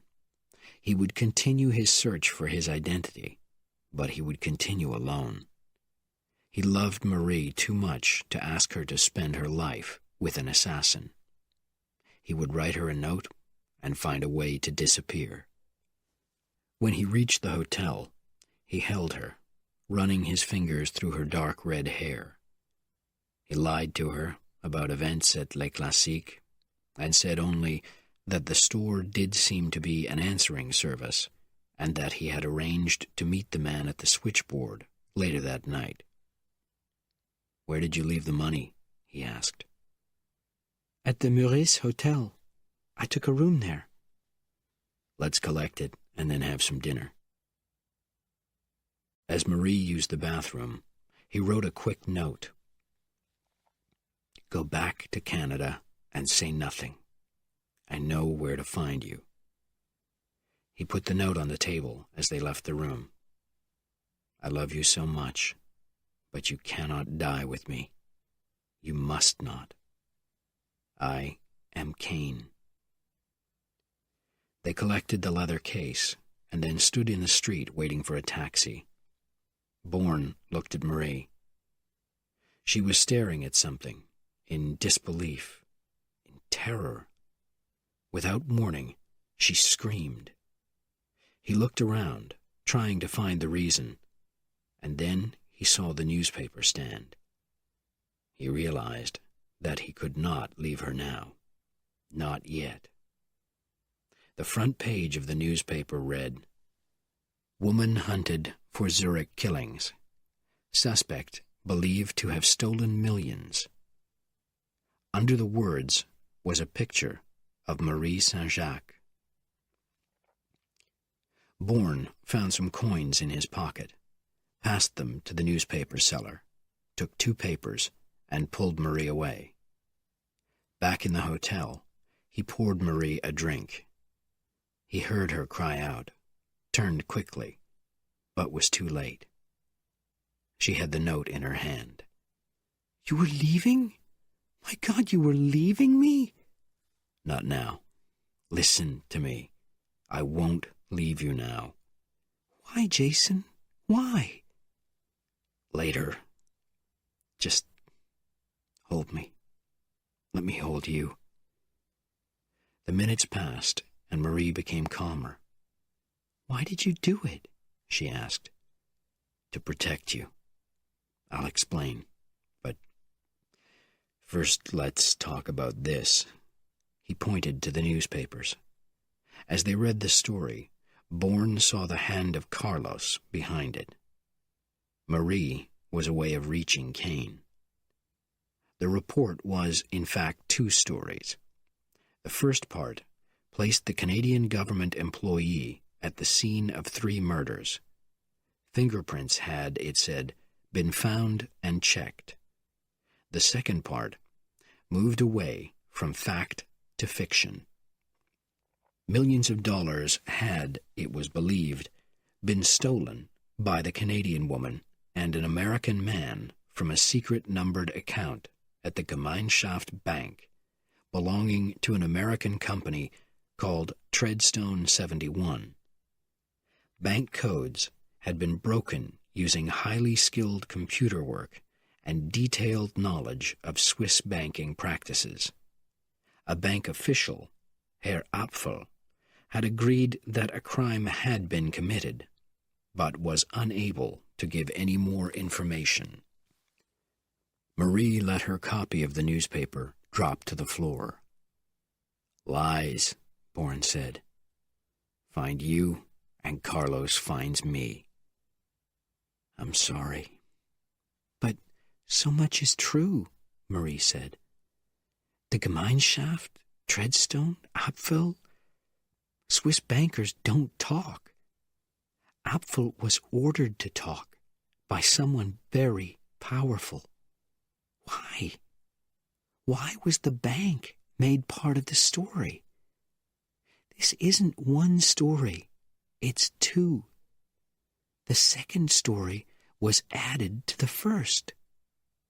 Someone is trying to send us a message." Chapter 7. Treadstone 71. It was a quiet street in a good area of Manhattan. No one would imagine that it contained one of the most secretive organizations in the United States. Only 8 people in the country knew of its existence. Gordon Webb, now ringing the doorbell, was one of them, although he had never visited the house before. Inside, he was welcomed by David Abbott and introduced to Elliot Stevens, a trusted assistant to the president. "What did you find out in Zurich?" Abbott asked Webb when they were all seated. "Carlos has men in Washington, maybe even in Treadstone. He found the special instructions and changed them, so he had already identified Bourne, the account holder, as Kane. That information is only in the Medusa papers." "Good God. There are only 3 copies, and very few people are allowed to see them." "One of those people is working for Carlos."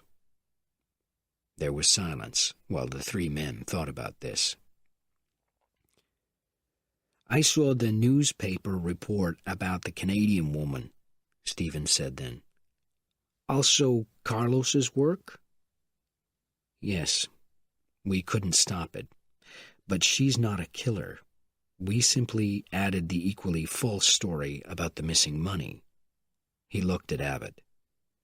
"Although that may not actually be false." "But why did you use a Canadian citizen?" Stevens asked coldly. "The Canadians are already very angry about the death of one of their economists, who made the mistake of asking questions about an unlisted American company and was killed for it." "We're trying to save her life," Webb said. "Bourne knows that the story's false. Through it, we're telling Bourne to come home." "Jason Bourne," Abbott told Stevens, "is an American spy. There is no Kane in the sense that Carlos believes. He's a trap for Carlos. That's who he is. Or was." "I think you should explain," Stevens said. "The president has to know." 3 years ago, we invented a man and gave him a life. He was a killer who raced around Southeast Asia. When there was a killing or an unexplained death, there was Kane. Informants were given his name. It appeared in embassy reports. Kane was everywhere. And he was. Bourne showed himself, always with a different appearance, speaking in one of a number of languages, talking to serious criminals as a professional criminal. "He's been living this lie for 3 years?" Stevens asked. "Yes. When he moved to Europe, he was known as the most skilled white assassin in Asia. There, he saved 4 men who Carlos had been contracted to kill, and took responsibility for killings that Carlos had done. He has laughed at Carlos, trying to force him out into the open. I don't think there's any way a nation can repay a man like Bourne for the work he's done." Abbott paused. "If it is Bourne." "What?" "Too many things have happened that make no sense to us. He disappeared for 6 months after he tried to stop Carlos's contract for the killing of Howard Leland. Then he came back. It was Bourne at the bank. The signatures were real. But who is he now? Who is he loyal to? Why is he with the woman? Why is she with him? Millions of dollars have been taken, men have been killed, and there have been traps for other men. But who for? Who by? Abbott shook his head. Who is the man out there? In a car, further down the street, a European turned a switch. "That's all we needed to know," he said quietly to himself. "But you didn't tell them, Abbott, that on March 25th, 1968, Jason Bourne was killed by another American in Tamquan." He turned to the driver beside him. "Quick," he said. "Get behind the steps to the front door." The European took a long, thin gun with a silencer on it and followed the driver toward the house. The door opened. Stevens was being shown out. The driver fired twice. Then both men ran into the building. In seconds, everyone in it was dead. The European took all the paperwork he could find. It was more than he had hoped for. Every code and method of communication used by the invented Kane. Then, the final job. He picked up a glass and took a piece of tape from a small plastic case in his pocket. He pressed the tape against the glass, then slowly took it off. He held the glass up to the light. The fingerprints on it were clear. He dropped the glass, took some of the pieces, and knocked others behind a curtain. They would be enough. 24 hours later, 4 men met at a hotel in Washington, D.C. There was no time to look for a meeting place outside the city. These were the living members of Treadstone 71. Alexander Conklin worked for the CIA, and like one of the 2 Army officers, General Irwin Crawford, had been part of the Medusa operation. The 4th man was an old and much-admired senator from Colorado. "I'm meeting the president tonight," the senator said. "Tell me everything you can. What happened?" "Webb's driver found the bodies when Webb didn't return to the car," Crawford told him. "He wisely called the Pentagon, not the police, and spoke to me personally. I sent officers, but told them to do nothing until I arrived. I then called Conklin, and we flew to New York with an FBI team. The place was completely clean, except for a fingerprint on a piece of broken glass."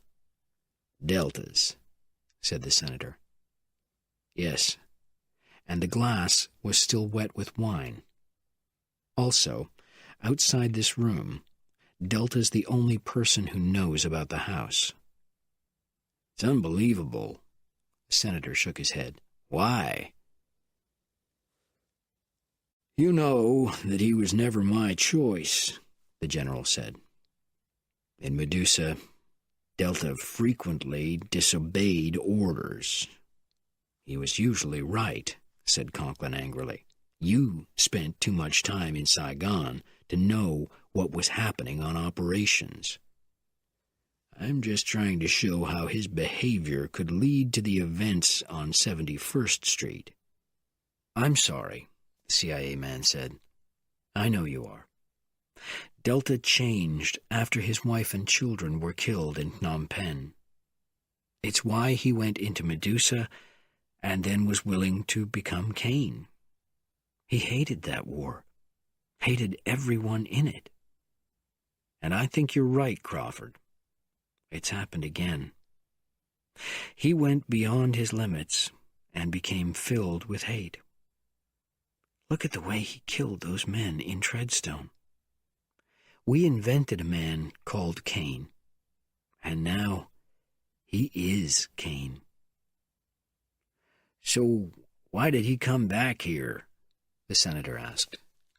"I don't know," Conklin answered. "To kill us all? Does he know who the rest of us are? His only contact with us was Abbott, but I think we've become the enemy." "And he knew Webb, of course," said Crawford, "but not through Treadstone." "Yes, we shouldn't forget that. He even killed his own brother." "We'll send his picture out now, to every contact, every informant we have. He'll spend money. He'll buy another identity. We'll find him. Then we have no choice. We have to kill him." They left the hotel quickly, but not quickly enough. Bourne saw the look of recognition on the receptionist's face as he paid the bill. The man's eyes were on Marie. As they ran for a taxi, he was reaching for the telephone. Pretending to be American tourists, they asked the taxi driver to suggest a number of small hotels outside Paris. He drove them to one, and they immediately took a different taxi to another. By this time, Marie had changed her hairstyle and her makeup. "So, who do you think is sending us a message?" Bourne asked when they were in their room. "I think they expect me to call the Canadian Embassy for their protection. Denis Corbelier." "No," Bourne said. "You're wrong. It was sent by Carlos. I am Cain, and you must leave me." He saw the fear in her eyes. "All right," he agreed, "but do it my way." He called the reception desk and asked for another room in the name of Briggs for friends who would arrive later. Then he took some of his clothes and hers and arranged that room before he allowed her to call. She told Corbelier that she was innocent of the killings, that she needed help, that he was with her, and that they were using the name Briggs. Corbelier promised to send a car. At 2 a.m, they were standing outside their room in the darkness, listening, waiting, when the two men came. The men walked softly to Mr. and Mrs. Briggs's room, shot out the door lock with a silenced gun, and ran inside. More shooting followed before a light went on, then cries of anger. When they had run out again, Bourne led Marie to the room and showed her what had been done to it, especially the bullet holes in the bedclothes. "There's your message," Bourne said, as she cried in his arms. "And now I think you should listen to me." But Marie had had another thought, and was quickly on the phone, calling the embassy. As she feared, Denis Corbelier had been shot in the throat at 1:40 that morning on the embassy steps. "I'll listen to you, Jason," Marie told him. "A message was sent, but not to us, not to me, only to you." For 1,500 francs, the receptionist was more than happy to lend his car. The guests were, he agreed, unlikely to find a taxi so early in the morning. Soon after that, Bourne and Marie were sitting in the small Renault in the middle of the countryside. 3 weeks before, in Switzerland, Bourne had started his story with the words, "My life began 5 months ago on a small island in the Mediterranean." This time he began, "I'm known as Cain." He told it all. Names, cities, dates, assassinations, Medusa. "We were wrong." "Maybe," Marie said, "but also right. If that man existed, you're not him now. Can you walk away from it?" "Yes," Bourne said, "but alone. I'm wanted by governments and by the police. Men in Washington want to kill me because of what they think I know. An assassin wants to shoot me in the throat because of what I've done to him. In the end, one of those armies will find me, trap me, kill me. Do you want to be there?" "No," shouted Marie. "But don't forget, I'll die in a Swiss prison for things that I didn't do in Zurich." "I can stop that. I could give myself to the police and take responsibility. I'm not sure how yet, but I will stop it." "You see," Marie said softly, "is that what Cain would do? Thank you for your offer, but I don't accept." She was quiet for a minute. "Jason, these two sides of you, is it possible that those crimes were committed but they weren't yours? That people want you to believe they're yours? Do you know how easy it is to make someone believe that they're someone else through words and pictures repeated again and again? Your memories could be false memories. It's possible that you've been used." Bourne stared at her. "And if you're wrong?" "Then leave me. Or kill me, I don't care." "I love you.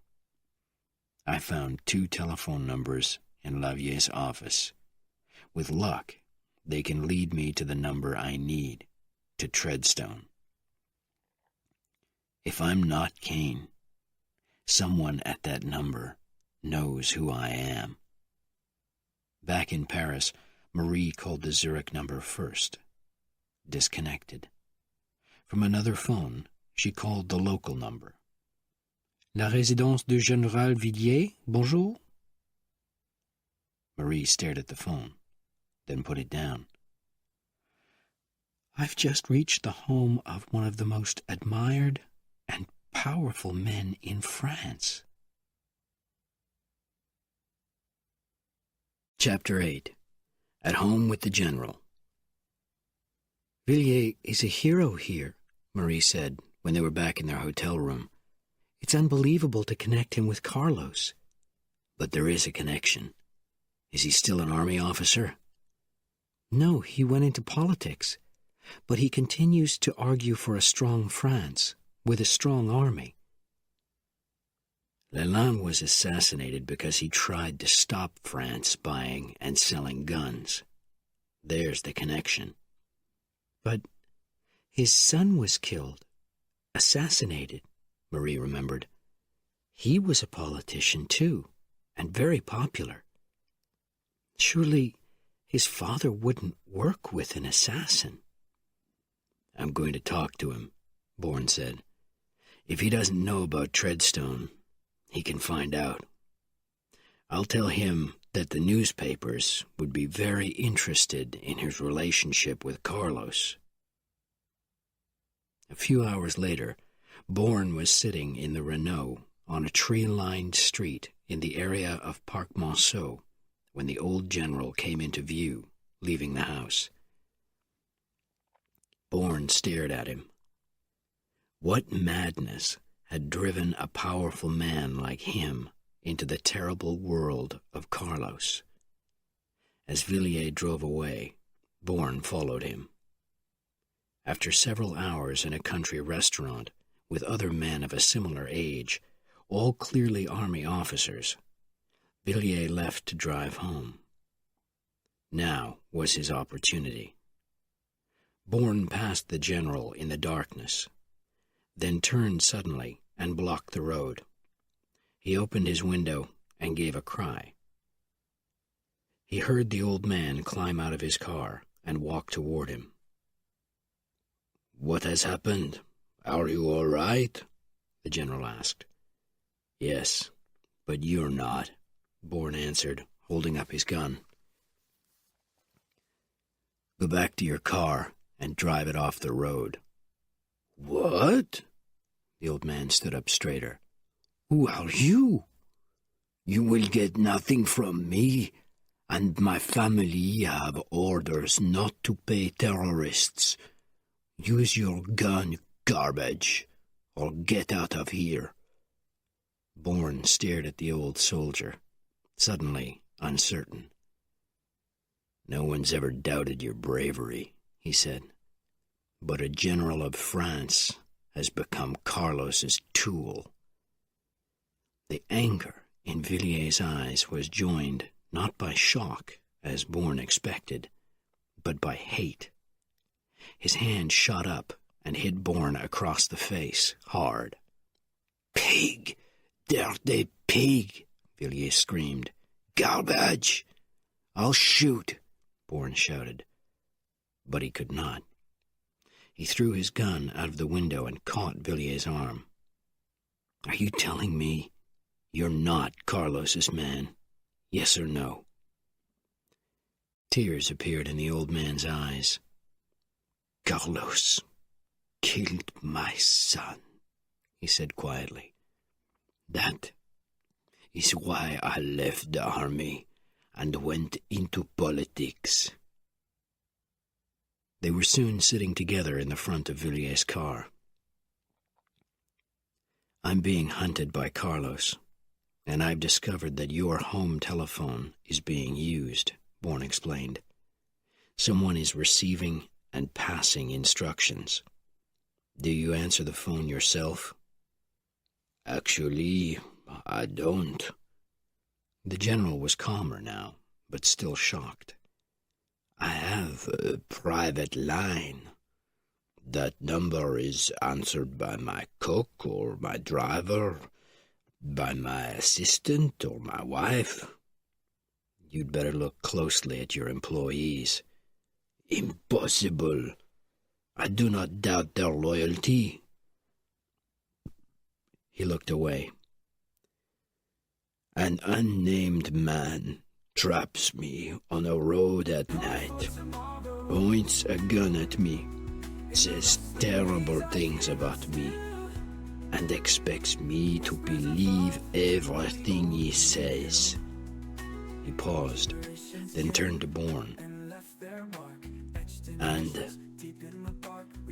I do believe you, only because the anger in your eyes was real, and because you threw down your gun. Follow me back to Parc Marceau, and we will talk more in my office. If someone recognizes me, I'm dead, and you are too. It's late. Wait outside, and I will call you if the house is quiet." An hour later, Bourne parked the Renault in Villier's street and looked across to the house. The old man was parked in front of him.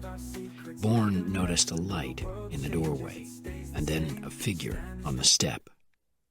Recognition followed, but a recognition that was beyond belief. Was this a trap? Had the old man lied? He looked around, but could see nothing else that was suspicious.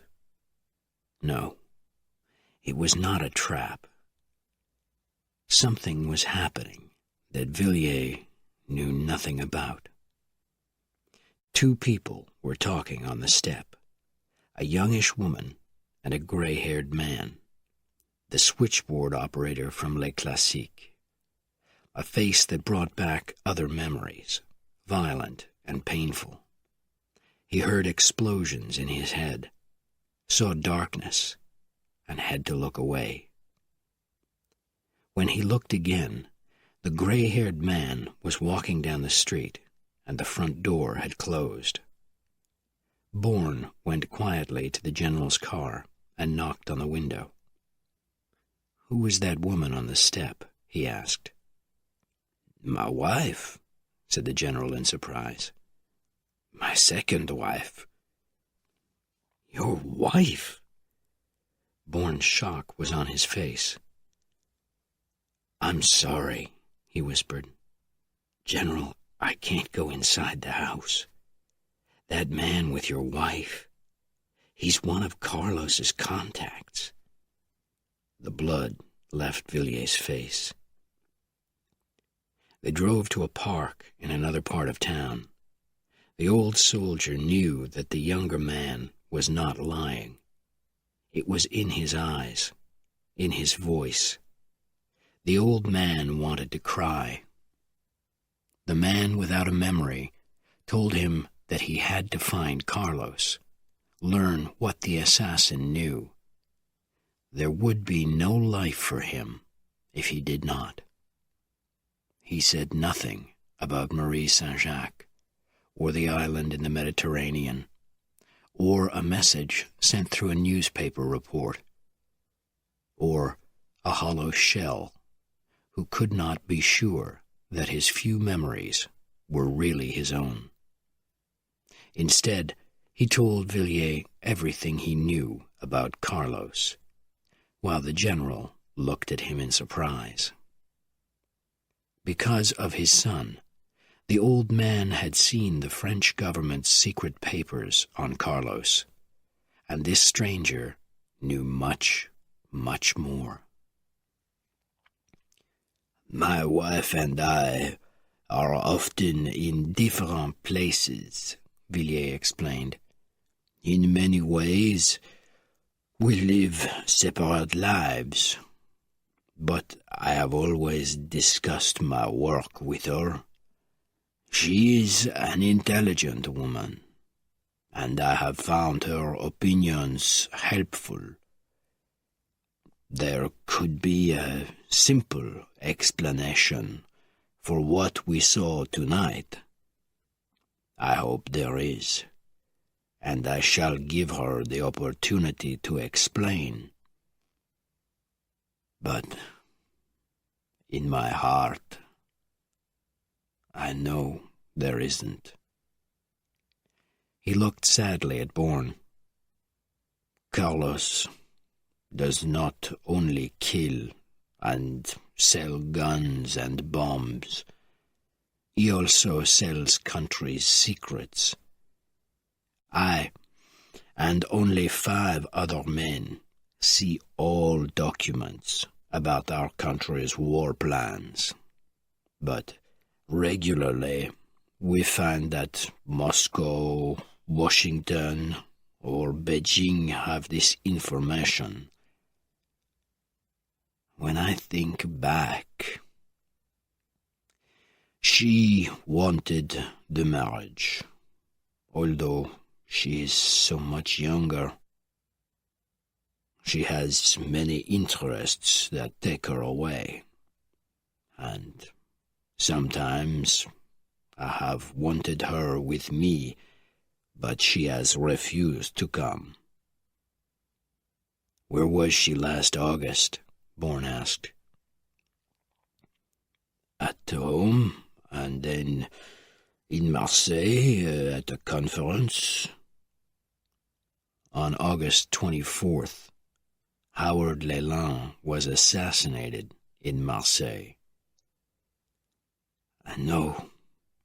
My God." The old man's head fell. "She was with him.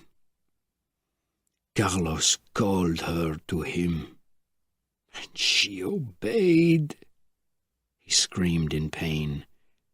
Then he said slowly, "I shall do what has to be done."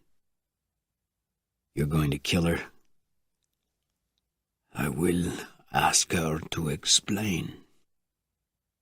If she tries to kill me, I will know. And then, yes, I shall kill her." "Don't do it," Bourne asked. "Hunt the killer, not his assistant. Help me, for your son. No one has ever been as close to him." There was a silence, and then the old man spoke again. "You are right. So, what can I do?" Carlos is looking for me, and he's near. Your telephone will become busier. I'll make sure of it. I'm going to talk to others at Le Classique. Stay at home. Pretend you're sick. Listen to phone conversations. Even if they realize you're listening, it will make their communications difficult. He'll need to have a meeting with your wife. Make sure that you know where she's going, and then call me on this number. He gave the number of his hotel room. A woman will answer. A woman? You have said nothing about anyone else? There is no one else. Only her. And you can trust her. Carlos has tried to kill both of us. She didn't believe that you could be his. Then thank her for me. Now, begin your game. Chapter 9. Trouble at Le Classique. One telephone conversation with an assistant at Le Classique was enough to give Marie all the names they needed. A satisfied customer, wanting to send gifts, could not be refused. A phone book then produced addresses. Janine Dolbert was called at work and told to return home immediately. Bourne was outside her house, seized her by the arm, and walked with her. I work with a group of people, he told her as she tried to shake herself free, who are planning a trap for one of your customers, a killer. He's one of your most frequent customers, and we know that he's one of 8 men. We've planned a trap, and we'll catch him in your store. Listen and watch. If you see me in the store again, tell me if you think you know who he is. He left her in shock and traveled quickly to another part of town. Claude Aureal was next to receive a message and to hurry home. We received a report from Zurich, Bourne said, and we want you to tell Jacqueline Lavier. The man looked at him in disbelief. Tell her that we can't trust the phones. Carlos is right. Carlos? Aureal screamed. What are you talking about? They're planning a trap for him. He must stay away. Tell her. Bourne left the shocked young man for his third meeting, knowing that he had started a wave of fear and confusion in Le Classique. Is this room 420? Said the voice on the line. Billier. Yes, said Marie. I know who you are. Tell our friend that my wife has been called to the phone 6 times in the last hour and has now taken it into her room. I have picked up the phone a couple of times, then apologized for the interruption to her conversation. But she is, I think, becoming suspicious. I am beginning to sense violence in this house. Remember your aim, Marie told him. Remember your son. There is more. One of the voices, a male voice, was odd, half whisper, half command. It changed quickly when they realized that I was listening, but I am sure it was the killer pig, and he was instructing my wife. His voice broke with emotion. Please, try to stay strong, Marie said. It's very important that no connection is made between you and our friend. It could cost you your life. I think I have already lost it. Vous êtes soldat. Arrêtez, Marie said sharply. There was a silence. Then, thank you, my friend. You have reminded an old man of who he was, and must be again. It was dark when Bourne reached the apartment of Pierre Trignon, Les Classiques' accountant. I'm from the tax office, Bourne said. I must instruct you not to leave Paris. My office will take your books when the store opens tomorrow. What? Trignon was shocked. There is nothing wrong with my books. Nothing? What are you looking for? Payments that were paid to companies that don't exist, and that were sent to a bank in Zurich. But every payment is signed by Madame Lavier. I just follow her orders. So, who does she take orders from? Whose money was put into Les Classiques? I don't know. Madame Lavier has many rich friends. Then it's possible that you and Madame Lavier are being used, Bourne said. Money is going from the store to the Zurich account of an assassin called Carlos. Trignon screamed. You should talk to Madame Lavier and start preparing your defense.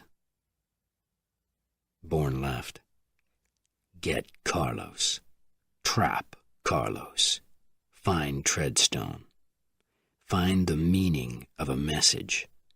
Find the sender. Find Jason Bourne. When he returned to the hotel, he learned from Marie that the calls to Parc Monceau had stopped, and that a woman matching Jacqueline Lavier's description had arrived at Villier's house to speak to his wife. A gray Citroën was parked outside. Bourne raced out of the hotel again, to Parc Monceau.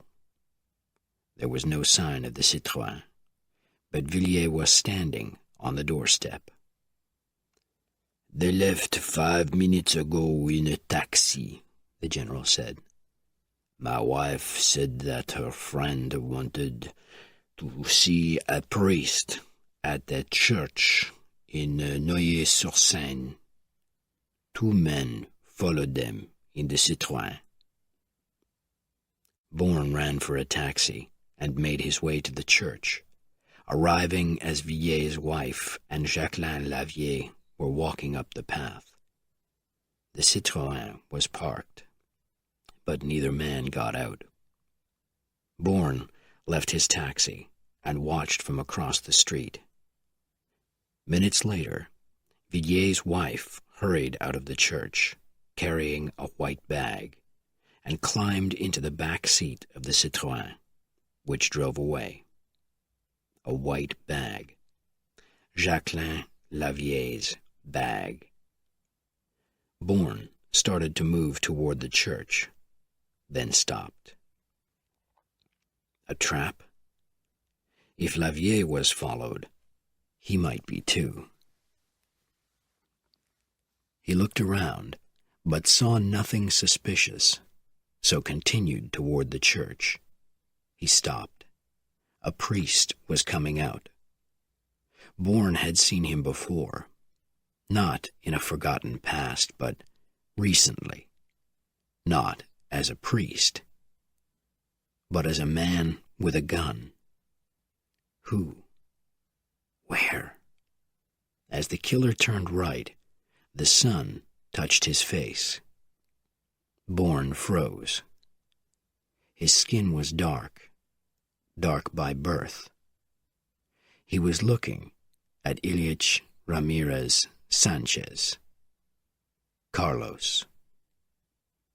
Bourne took his gun from his pocket and ran toward him, pushing people out of the way, knocking against an old man. From his dirty clothes, the old man pulled a gun. Bourne threw himself into the street, over a car, as shots hit metal on each side of him. As screams came from people on the sidewalk, he raced through the traffic to the other side of the street. The old man disappeared into the crowd. Where was he? Where was Carlos? Bourne saw him at the wheel of a large black car. He ran, but was too late. Carlos sped away. La Vieille! Now Bourne ran back to the church, and then inside. He looked around, but could not see her. "Excuse me, Father," he said to another priest who was coming from a side room. "Two women came in a few minutes ago. Did you see them?" "Yes, the younger woman helped the older one, who looked pale and sad, into that confession booth." He pointed. "A visiting priest is taking confessions today, although I thought I saw him leave." "Thank you, Father. I'll wait for her." Bourne waited until the priest had gone to the door of the church to see why ambulances were arriving outside. Then he went to the confession booth and pulled back the curtain. As he expected, Jacqueline Lavieille was dead. Beside her was a fashionable bag, not hers, and in it was a note explaining why the poor, unhappy woman had decided to end her life. She asked for God's forgiveness. He understood why Carlos had killed her, not for disloyalty, but for disobedience. Her crime was her visit to Parc Monceau. Bourne decided that his next conversation should be with another messenger, and a man he was sure from his past. Les Classiques' switchboard operator. Marie had learned that his name was Philippe d'Anjou. He found a payphone. "D'Anjou?" "Delta, I wondered when—" "Paris is not Tamquan, Delta. We work for different employers now." Delta. The name had been spoken. The name that meant nothing to him, but also everything. "Jacqueline Lavieille is dead," Bourne said. "Carlos killed her half an hour ago." "She's on a plane," D'Anjou replied, "with Bergeron." "She's dead, and you're next. Would she kill herself?" "No." "Call the church in Neuilly-sur-Seine." Bourne ended the call and took a taxi to a different payphone. "D'Anjou?" "So a woman killed herself. Who says it is really her?" "It's her. I want to talk." "No talking, Delta. But in memory of Tamquan, leave." "She went to Parc Monceau, and she died for it. You've been there too. He'll use you to trap me, and then he'll kill you." There was a long silence. "I only want information, and then I'll leave Paris. I'll see you in an hour outside the Louvre. There are men watching you. Tell them you're meeting me."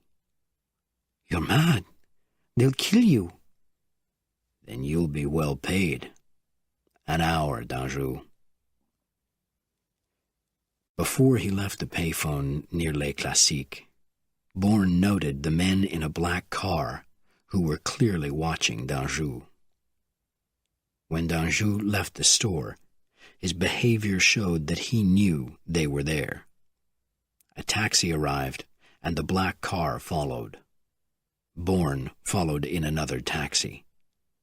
When he arrived at the Louvre, he saw the grey car that had followed Lavier and Villier's wife to the church. "Drive past that car. 300 francs, he ordered. When they were beside it, he lifted his gun and fired at the back window. There were screams, and the men threw themselves to the floor. They had seen him, though, as he had planned. "Get out of here," Bourne shouted at the terrified driver. And as the taxi raced past the gates to the Louvre, he threw himself out. He hid between two parked cars and watched the grey car following the speeding taxi. The black car. He saw two men leaving the car and walking toward Philippe d'Anjou, who was standing on the steps.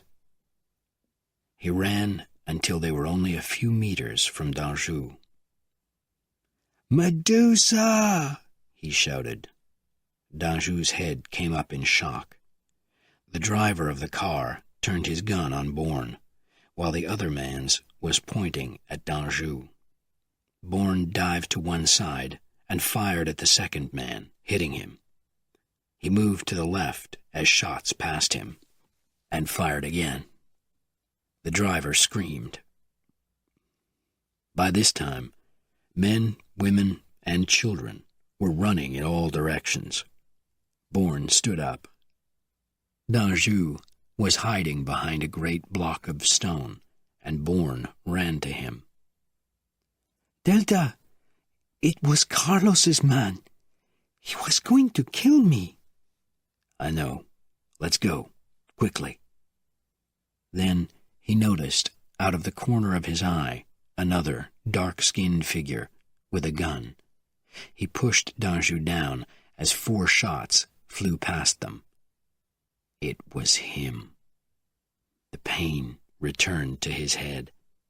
The doors of his mind crashed open, then shut, as he ran after the man, then dived again as the man fired. Then Carlos raced away. Minutes later, Bourne and d'Anjou sat in a backstreet cafe. "I shall return to Asia," d'Anjou said. "I can't stay here." "Tell me about Villier's wife," Bourne said. "Angelique? She is thought to be French, but she is Venezuelan. She is Carlos's cousin and his lover. Probably the only other person that he cares about. Villiers, of course, knows nothing." "Now, Treadstone, what do you know?" "When I saw you, Delta, it seemed clear that you had made a very expensive agreement with the Americans. But what can I tell you?" "Please, just tell me what Carlos knows."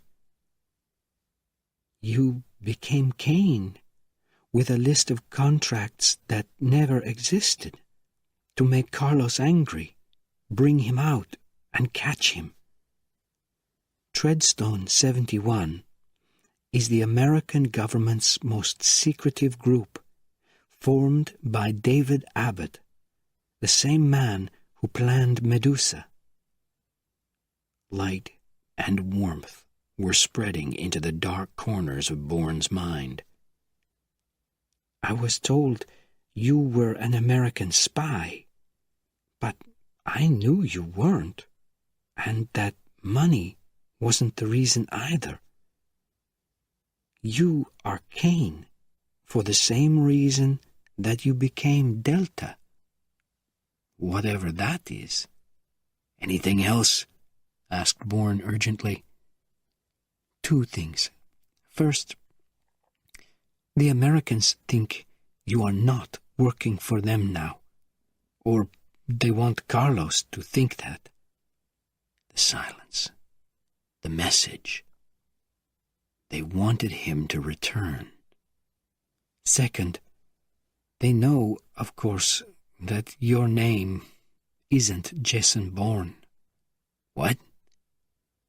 March 25th is 2 days away. Carlos wants your corpse on that day. The day you killed Jason Bourne at Tamquan. Chapter 10. Friends or Enemies? She opened the door to him, and her large brown eyes moved around his face, afraid but questioning. She knew not the answer, but that there was an answer. "You were right," he whispered. "I'm not Cain, because there is no Cain. He was invented to trap Carlos. I'm that invention. Delta, a man from Medusa, agreed to become a lie called Cain. But why? There was a reason, but Danjou didn't know. Bourne told her everything that had happened, and what Danjou had said. As he spoke, he could see the happiness in her eyes. Jason, she cried, it's everything we felt. "Not quite," he said. "I'm Jason to you, Bourne to me, because I know no other name, but it's not mine. They say I killed him in a place called Tamquan." I'm sure there was a reason, and it's years ago. Now, you must reach the men at Treadstone, because they're trying to find you. Danjou said that they think I'm not working for them now. What can I say to them? Will they believe that I lost my memory? Contact Washburn. He'll have records of your illness. He's a drunk with $1 million to spend. Even if he talks to them, how can the men at Treadstone be sure? But Bourne had no choice. He called the American embassy, identified himself as Delta, and asked them to contact Treadstone. 5 hours later, he had followed instructions to call every hour, but to stay away from the embassy, and he was becoming confused. "They want me, but they're afraid of me," he said to Marie. "It doesn't make sense. When I'm inside the embassy gates, they'll control me. Instead, they don't want to touch me, but they don't want to lose me either. Let's get out of here." When he called again from another part of town, Bourne was told that a Treadstone officer had arrived from the U.S. and would meet him at a graveyard, the Cimetière de Noblesse, south of Paris. Bourne ended the call and stared at the phone. Another door was opening in his mind. He could see a gentle hill and white crosses. It was a place for the dead, but also for conversations. He saw a face and then remembered a name: David Abbott, the man who was responsible for Medusa and for Cain. He shook his head. "They've chosen a graveyard," he told Marie.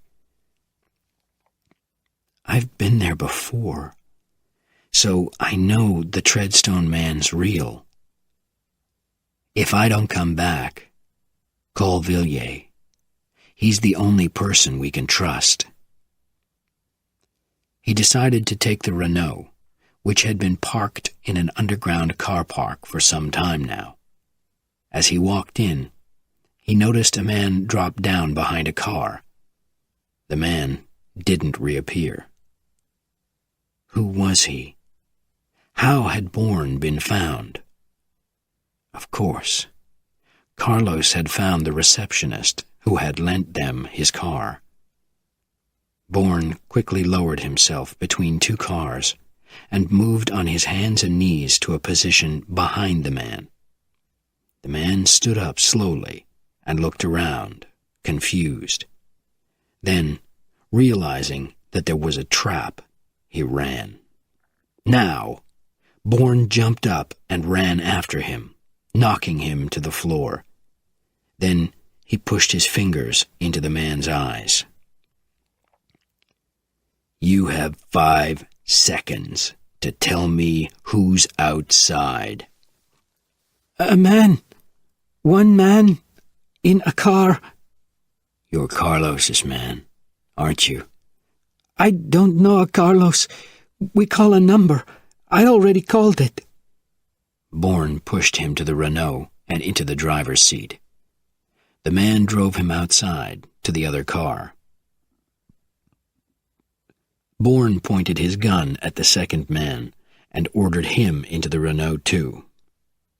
10 kilometers outside Paris, he let them out of the car in the middle of the countryside, but not before he had memorized the number that they had called.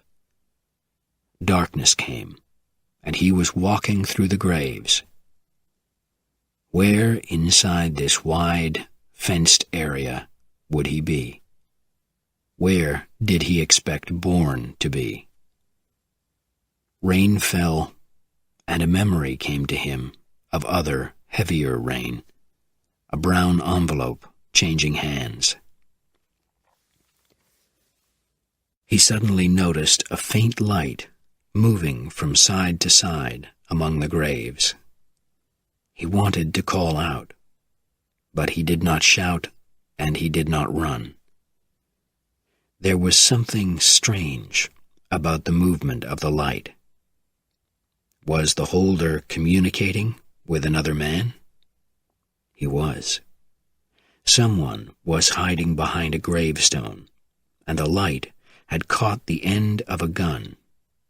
Bourne ran up behind him, seized the gun with one hand, and pulled the man's head back with the other until it hit the gravestone and he fell unconscious. Bourne searched the man. He was not a government employee. This was a hired killer. Then Bourne ran around the graveyard and walked calmly toward the man from Treadstone from a different direction. "My name's Conklin," the man said, "in case you've forgotten." "One of many things," Bourne said. "I lost my memory and spent 5 months on a small island. A doctor there kept records." "Of course he did. You paid him enough." "We followed the money from Zurich. Our money." "I told you. I didn't know. Amnesia." "But you found the money, and a woman to help you move it. You killed Chernak and 3 other men, and then you went to New York and shot them all. Abbott, Stevens, and Gordon Webb. We found your fingerprints." "My God, your own brother?" "What?" Pain shot through Bourne's head. Fire, explosions, darkness. When he opened his eyes, Conklin was pointing a gun at him. "I promised myself I'd give you 2 minutes to explain yourself," the CIA man said. "We all lose people. It comes with the job. But who gave you the right to turn your gun against us?" "You're wrong. It was Carlos, not me. Carlos. They know about the building on 71st Street. Only 8 people knew that address before last week. 3 of them are dead, and we're 2 of the other 5. If Carlos found it, you told him. Conklin's hand started to close on the gun. "No!" screamed Bourne, and he turned quickly and brought his foot up to Conklin's arm. As Conklin fell to the ground, Bourne saw another shadow appear behind a grave. He fired twice, and the shadow fell. Conklin was moving toward his gun. Bourne pointed his, but could not fire. He walked quickly away. He returned to Paris. "It was a trap," he told Marie. "I'm going to phone Villiers. His wife is our only hope. We have to make her talk." He picked up the phone and called. "General, we need to speak to your wife." "I don't think so, Mr. Bourne." "Yes, I know your name now. My wife told me. I'm afraid it won't be possible to speak to her. She saw the anger in my eyes. She saw that I knew. We talked, and then she took my gun from beside the bed. I had emptied it, of course. So I put my hands around her throat and killed her. Now I will call the police and confess.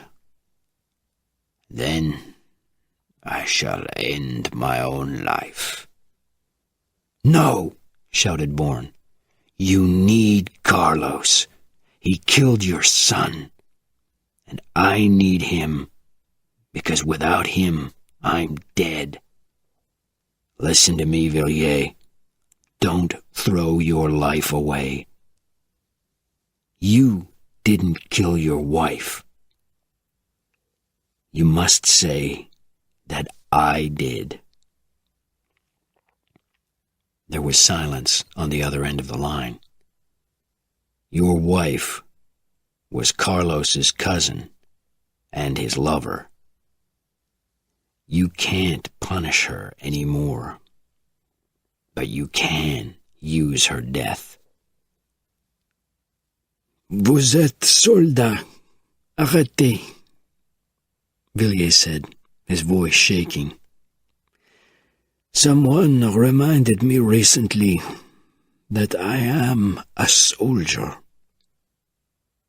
What do you want me to do?" "I'm going to send a note to Carlos to make him even angrier. Then, can you get me out of the country, to New York, with a false identity? I have a passport in the name of George Washburn. On the plane, I'll write down everything that's happened, that I know. I'll send it to you, and you can make the decisions if I don't return. And please, protect Marie." "I will. Why New York?" "I have to prove that Carlos knew about a place where men were killed. He'll think I've killed his lover, and he'll follow me to the end of the earth if necessary." The man and the invention were finally one. There was no other way. He had to get Carlos. Chapter 11. Rebirth.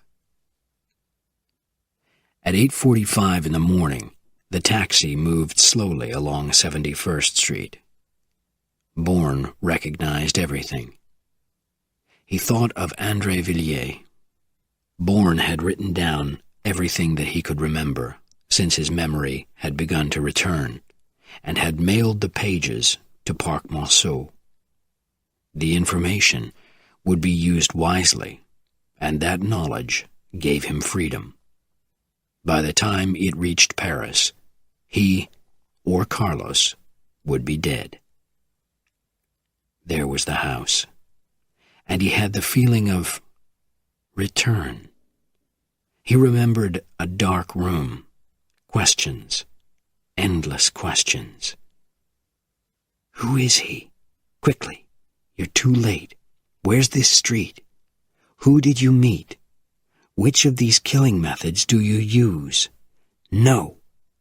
Delta might do that, but not Kane. You are only what you have become here. He had written to Carlos that he was coming back here for the hidden documents that were his final protection. Now he understood what he had meant. His identity was inside that house. Whether Carlos came after him or not, he had to find it. A moving van had stopped outside the house. Men climbed out, and the front door was open. The house was being cleared. He had to reach Conklin. The men had to stop their work. The assassin would come at night.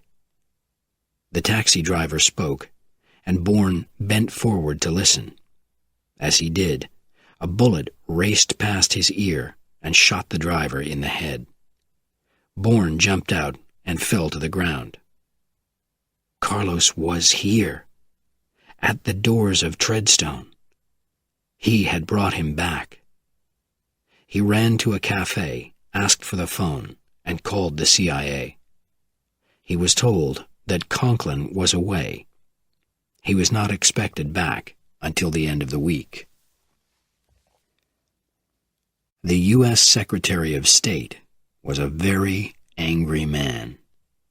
He demanded from General Crawford an explanation of a long phone call from the American embassy in Paris.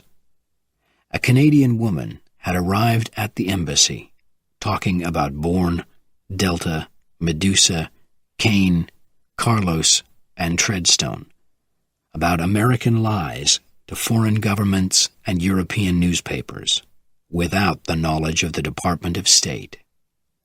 She said that a friend, who was an important man in French politics, had suggested that this was the only way to save Bourne's life. I've listened to the tape of her story 10 times, and I believe her. He's an amnesiac, the secretary explained to Crawford angrily. A man who has tried for 6 months to find out who he is. We know he tried to tell you, and now he's bringing Carlos to us, unless you kill him first. Crawford was silent. Could it be true? Then the woman's our only hope, he said finally. We know Kane's skilled at changing his appearance, but she may recognize him. I know where the action will happen, and it will be today. Fortunately for you, the woman's already here. We flew her over. But where? And why today? At Treadstone. He wouldn't go anywhere else. And today? Because it's the date of his own death. When Crawford and Marie arrived in 71st Street, they found that Conklin was already there. Marie sat in a government car a little way away from the Treadstone house, while the men went into a neighboring property. She's lying, Conklin said in the face of Crawford's anger. You're wrong, and you know it. He's here, and that proves it. Maybe. Conklin closed his eyes. But it's too late. I hired gunmen to kill Kane, and I can't stop them. Christ! Crawford shouted. At least send that moving company away. I've tried. I didn't bring it here. He picked up the phone. Who signed the papers for removals at 71st Street? His face went white, and he turned back to Crawford. A man who left his job 2 weeks ago. In the street below, Marie watched without recognition as a man in old clothes, carrying blankets, walked toward the house. "I was told you needed more help," Bourne said to 2 moving men who were carrying boxes to the van. "I brought blankets." "Start at the top with the other new men," he was told. Bourne climbed to the 2nd floor. Which room? Memories returned. Oh, God, it hurt. He opened the door. Darkness. But not complete. A slight noise. He turned, terrified at the tricks being played in his mind. But it was not a trick. He saw the knife, the hand, the skin, the dark eyes. Carlos. He moved his head back as the knife cut his chin. His foot caught his attacker in the knee. Again, the knife came toward him. But Bourne blocked the arm and pushed it up. The knife fell to the floor, and Bourne reached for his gun. The metal toe of a shoe made contact with his head. He crashed into a wall, seizing his attacker's hand and breaking Carlos's wrist as he fell. A scream filled the room, and then a bullet hit Bourne high in the chest. He jumped at the killer as more shots went wild. Then he heard the door crash shut and footsteps running to the hall. Shots passed both ways through the door, and then the footsteps ran downstairs. Shouts and more gunfire. Carlos had organized the moving van. Some of the men in the house were his, but the assassin was killing the real moving men. In the distance, Bourne could hear the sound of the van speeding away. The front door was locked. He was losing too much blood. But he knew that Carlos was also wounded. Jason Bourne had died once on this day. He would die again, but take Carlos with him. He went slowly down the stairs to the room where Cain was born. Now, he pushed open the door and fired.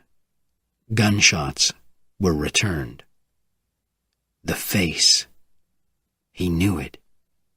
He had seen it before. It was known to many, he was sure, but from where? A bullet hit him in the arm. Then the shots stopped, and he could hear the sound of other men outside the door, the breaking of wood and metal, the men running into the building. "He's in here!" screamed Carlos. Why was the assassin calling attention to himself? But it had worked.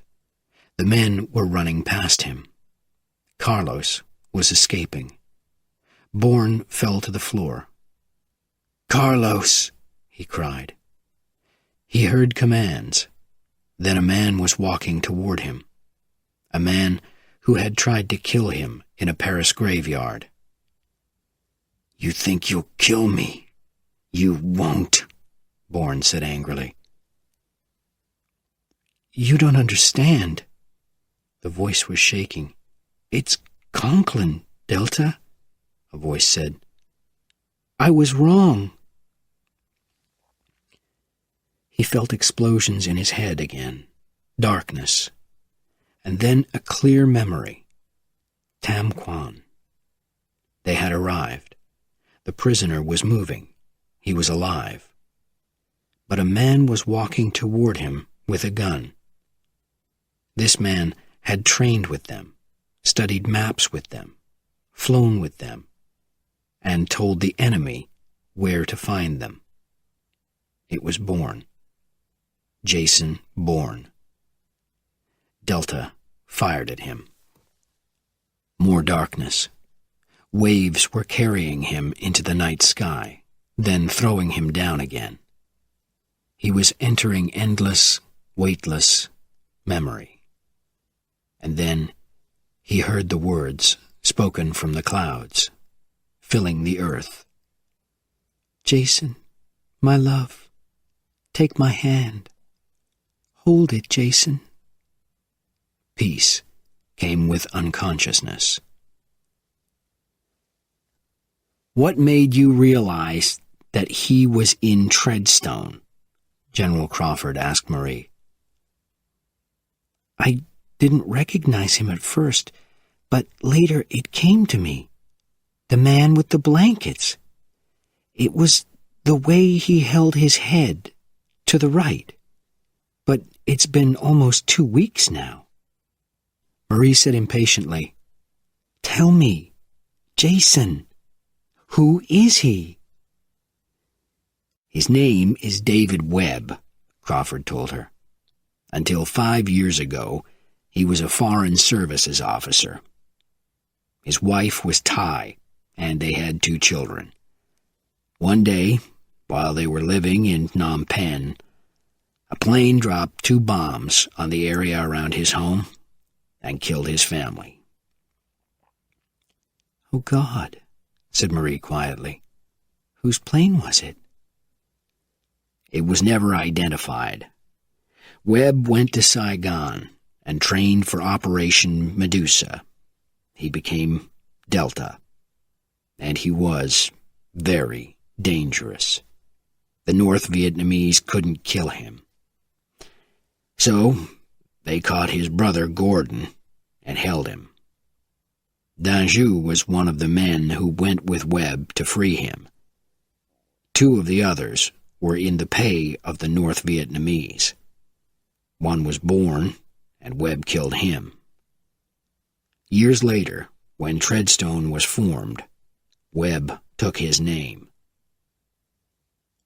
"What was he doing when he was called to Treadstone?" "Teaching in a small American college, leading a quiet life.